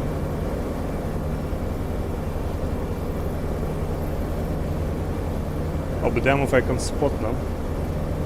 Oh, I see it now.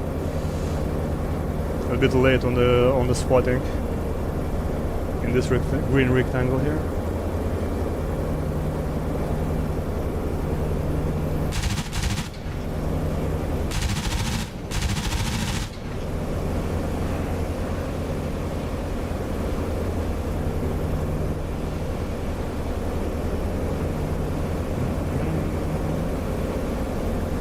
Let's try fly low and fast. I do runs on it like that.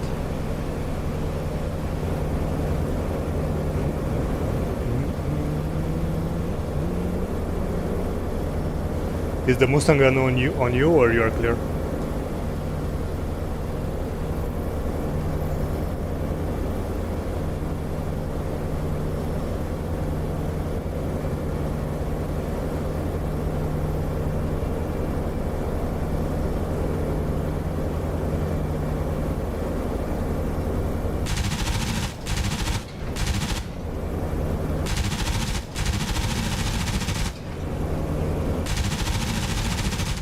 Oh, that thing got absolutely shreked.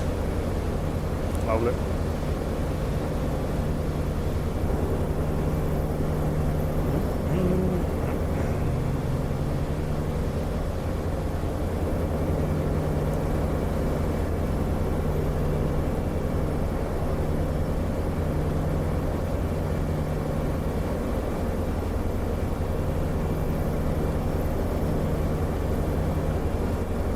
Oh, there's another one in this field over here. Right over there. Oh, that explosion, let's go. Oh, second one, let's go. Oh shit! We got slapped back hard! Well, we tanked it, and I don't think any of my critical elements got destroyed. Let's see. Flight surfaces are looking good. Oil temperature is good, oil pressure is good, fuel pressure is good. We're not streaking oil, so that was a near explosion. We only got shrapnel, not a direct hit. But you know what? Let's get the hell out of here, let's land. Land, live until the tail. Get another payload and come take revenge. And while we're at it, let's put in the turbo supercharger to work.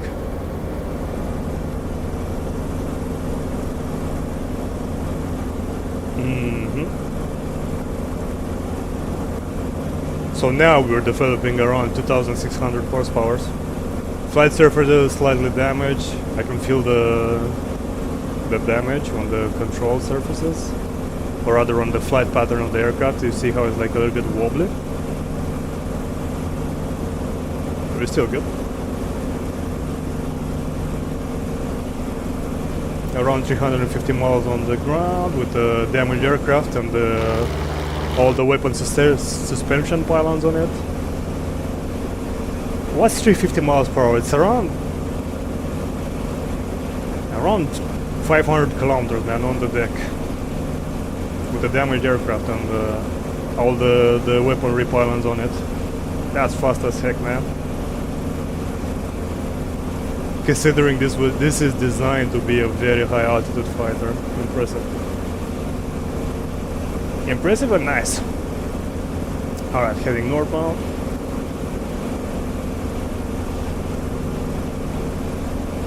We are gonna need to take another payload.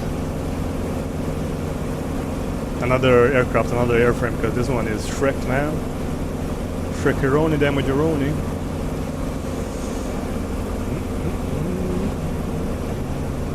Is this our airfield? I think not.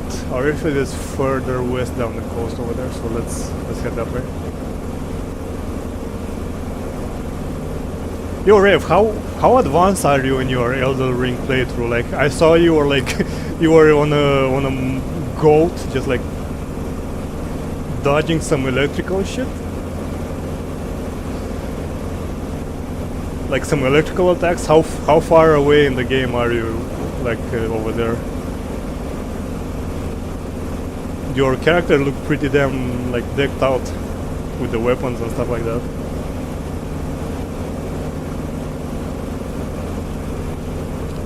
The stuff you were looking at is the DLC. Oh, so it's like extra. You finished the main game, the main story. Some air traffic, single P-47 landing runway 27.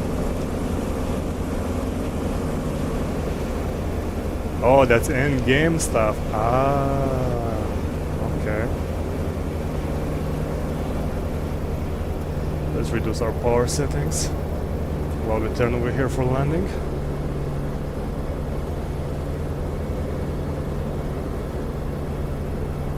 Open the good old canopy. You can hear the bird going. Runway seems clear, and I called out my landing. Nav lights on. Nope, nav lights are definitely I mean, they are on, but on the left wing they are damaged. Landing gear down. Let's check flaps. Left flap deploying, right flap deploying. We're kind of very high and it's a short approach, so I'm gonna cut the power entirely.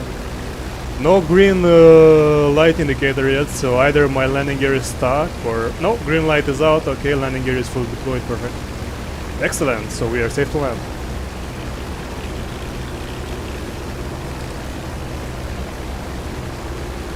Landing light, not that it matters, but just to look cool while doing it. It's all about looking cool, chat, right?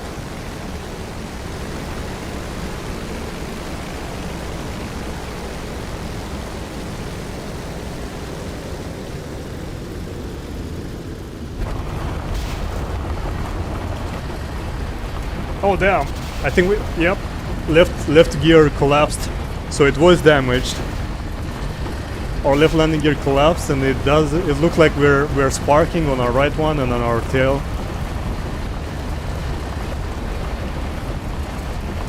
Oh, we're heading straight for a tower.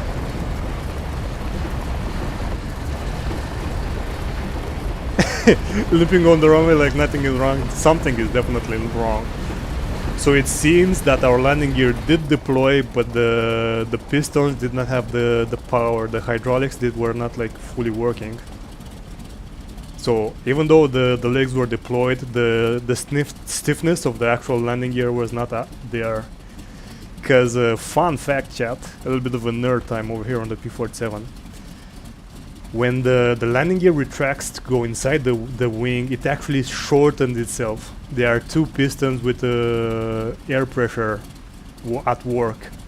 So when the landing gear retracts, it actually like shortened itself when the air goes from piston number, or like the cylinder number 1 to the cylinder number 2. Then the gear gets inside the wing, and when it retracts, it's like the reverse. It goes out, then it elongates. And my suspicion is that on that elongation phase, when the air needs to go from like one cylinder to the next one, that didn't happen. That's why the landing gear was actually flabby, not stiff. Something that original moderators are very used to, having flabby parts. Connoisseurs know what I'm referring to. Alright, let's stop the engine. Nice. Alright, let's go for another run on that bloody airfield. Same payload, I would say. Let's make sure the bomb settings are good. A little bit less fuel, we don't need this much. Let's change the freaking, pardon me, the painting to the black one, the Polish one that I like a lot.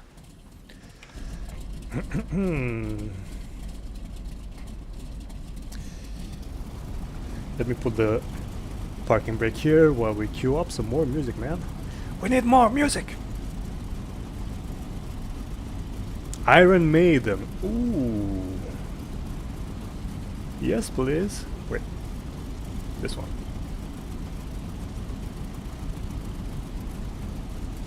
Oh, hell yeah.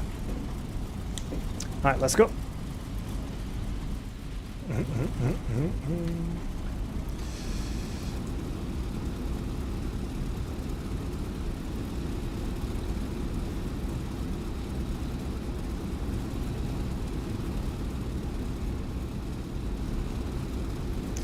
Wait, is then the runway over there? Oh, it is over there. Ah, it's fine. We can take off from over here. Saint-Pierre traffic single P-47 taking off runway 27. Runway 27.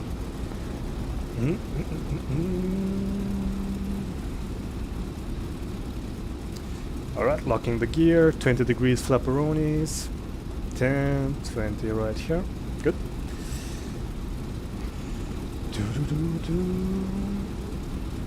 Let me make sure all the weapon settings are done while in flight, so we don't have to deal with this later.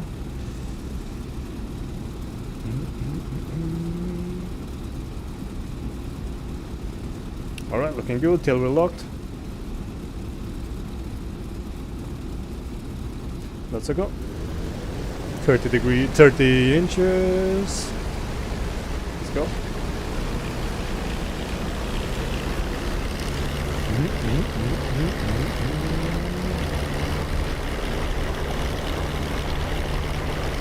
Do you remember, or do you reckon you know how many hours it took you to finish Elden Ring, or to go where you are, and how many side quests did you do?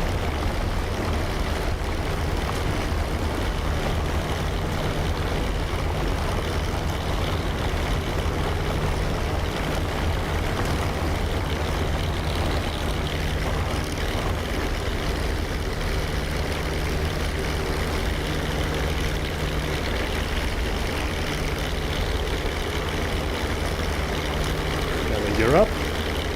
Canopy closed.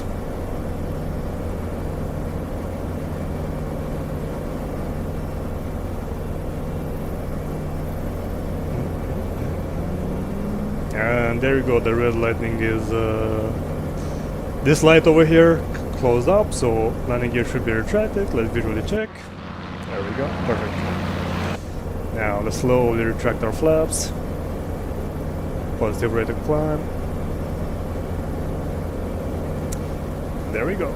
Saint-Pierre traffic, runway clear. I finished it in like 200 hours, but that was defeating all the bosses and basically trying to 100% the game. By now I have more than double the amount. Holy moly. So you really enjoy it, huh? As a game to like spend your off time. I really like it.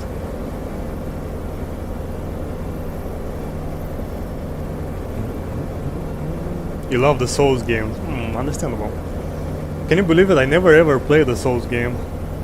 It seems like the Souls genre is one of those ones that are polarizing. You either get captivated by it and your days get eaten by it, your 3 hours playing the game, or you absolutely detest the game when you just like don't want to touch it with like a 5-meter pole.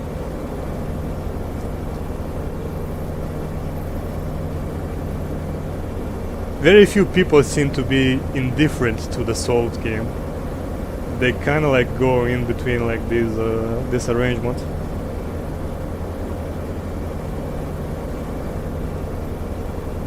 Friend on the deck, do you need help with that enemy?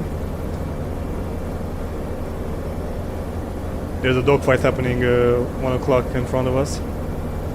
I think an ally is getting engaged by an enemy aircraft. But there do seem to be 2 of them over there. I don't want to get like into their fun, so if they're having fun dogfighting, I'm gonna leave them be. So there's 3 aircraft in the mix over there. 2 are friendly, 1 is enemy.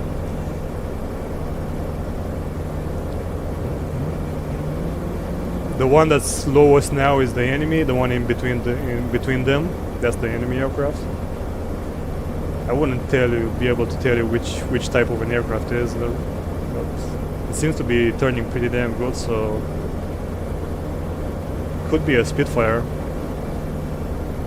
Those folks did not answer on the radio chatter, so I'm not gonna get involved in it.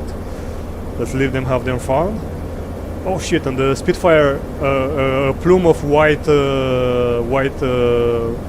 cloud just bursted out of the enemy, so that's a mark of a liquid-cooled engine losing its liquid, because it's a very high compression liquid over there inside the engine. Whenever the engine gets pierced, or the container that contains the liquid gets pierced, there's like a big flash of a white cloud popping out because of the high compression of the container. So that means that the enemy aircraft doesn't have a lot of flight time left in that engine. It's gonna like crash anytime now. And we are closer to the dogfight. Let's see. That's the enemy aircraft that I'm looking at. Very big wing surface, so I would assume it's a Spitfire. Yeah. That's a Mustang. The one lower, it's a Spitfire. Nice. Alright, let's continue with our bombing attempts. Give authorization before we forget. The bombs are indeed on. Okay, we're good to go. Bombs selected, bombs authorized, left and right wing selected. Bombs are armed, so we're good to drop. Targets 1 o'clock on the airfield, 11 o'clock on the airfield. Let's go. Rev says that he thinks the world and boss design in the Elden Ring is fantastic. Can be fantastic. I know a Finnish mod that also has high pressure liquid problem. Okay. That's an insider joke.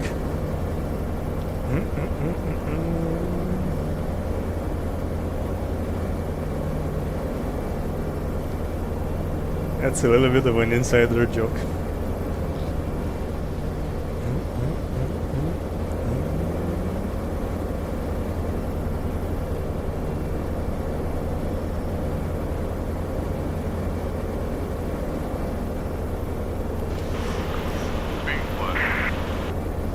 Alright, after this payload delivery, we're gonna go again and try to strike these AAAs that are in these fields over here, just west of the airfield. After that, if we do survive, we're gonna go land and we're gonna stop our journey over here in DCS and we're gonna be hitting the medieval lifestyle that is Kingdom Come Deliverance. I'm trying to finish the main plot in Kingdom Come 1 so we can start the second game. And I have no idea how far away we are from finishing the first one, but the plot has been super fun right now. I don't know if you remember, but last time we were stuck in a monastery, I managed to not bypass, but like quickly finish that quest off stream. So we are out of the monastery, and let's see what the game's gonna throw at us.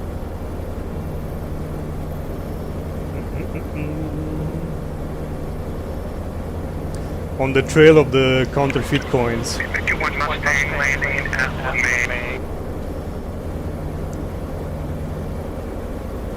LeMay. 51 Mustang that just made the announcement.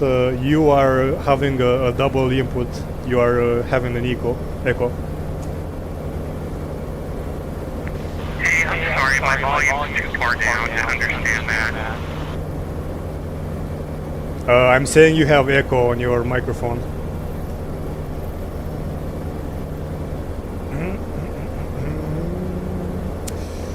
Alright, let's line up a target of opportunity. I don't know. Let's go for one. Oh, we can go strike the same Sherman that we didn't finish off last time. Yeah. Like we damaged it, but didn't kill it.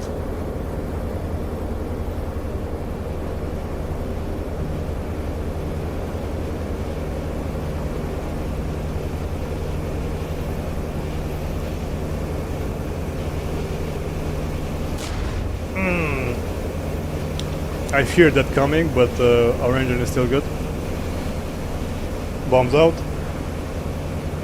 Missed. Alright, so our reference points when delivering these bombs are still not dialed in. I'm trying to like release my bomb whenever the aircraft is... Oh no, we're losing oil. It seems like our oil container got destroyed by the splash.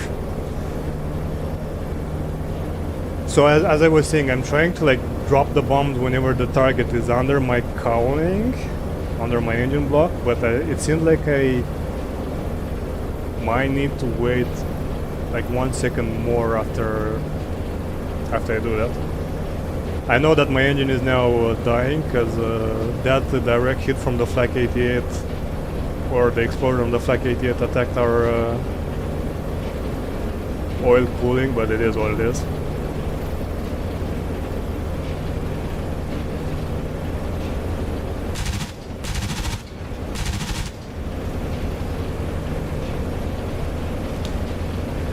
Bomb out.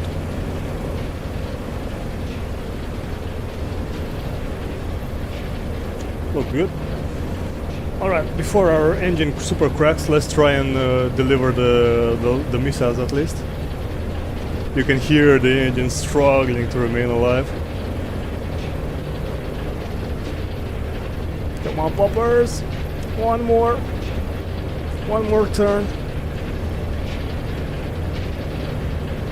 If we're gonna go down, we're gonna take the bloody Sherman with us.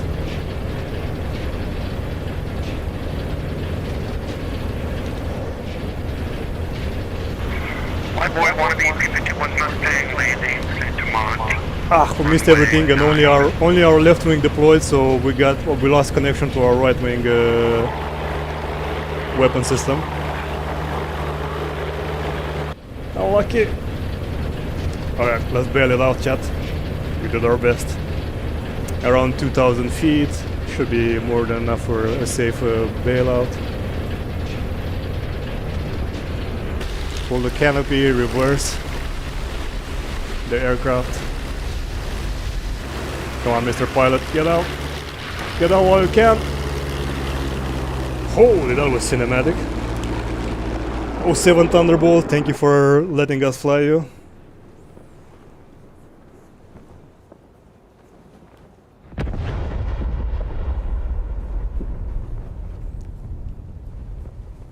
Now, there might be a slight issue that we are landing right next to the enemy airfield. I have a feeling if I was the enemy air defenses over there, are probably practicing my aim on the enemy parachute, slowly drifting down after he killed so many of my comrades over there. But we're not gonna be talking about it, okay? We're just gonna be slowly descending over here to safety. Do I even have a side weapon on me? Shit, can I like do this? Oh yeah, I have a... No, I don't have. Wait, where's my side weapon? Where's my trusty Colt, man? My 45 Colt. Oh, I know where it is. I stashed it in the secret pocket. We don't talk about it. Special training at the Air Academy.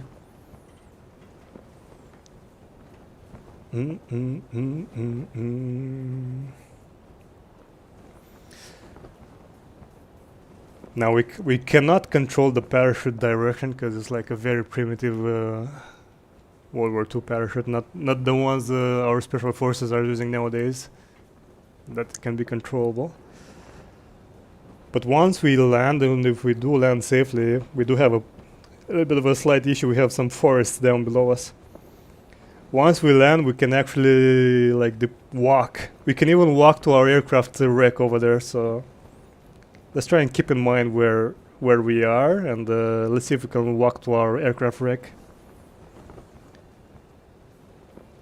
Like that direction over there. I don't have a compass on me. So let's try and keep visual contact with the 47 wreck.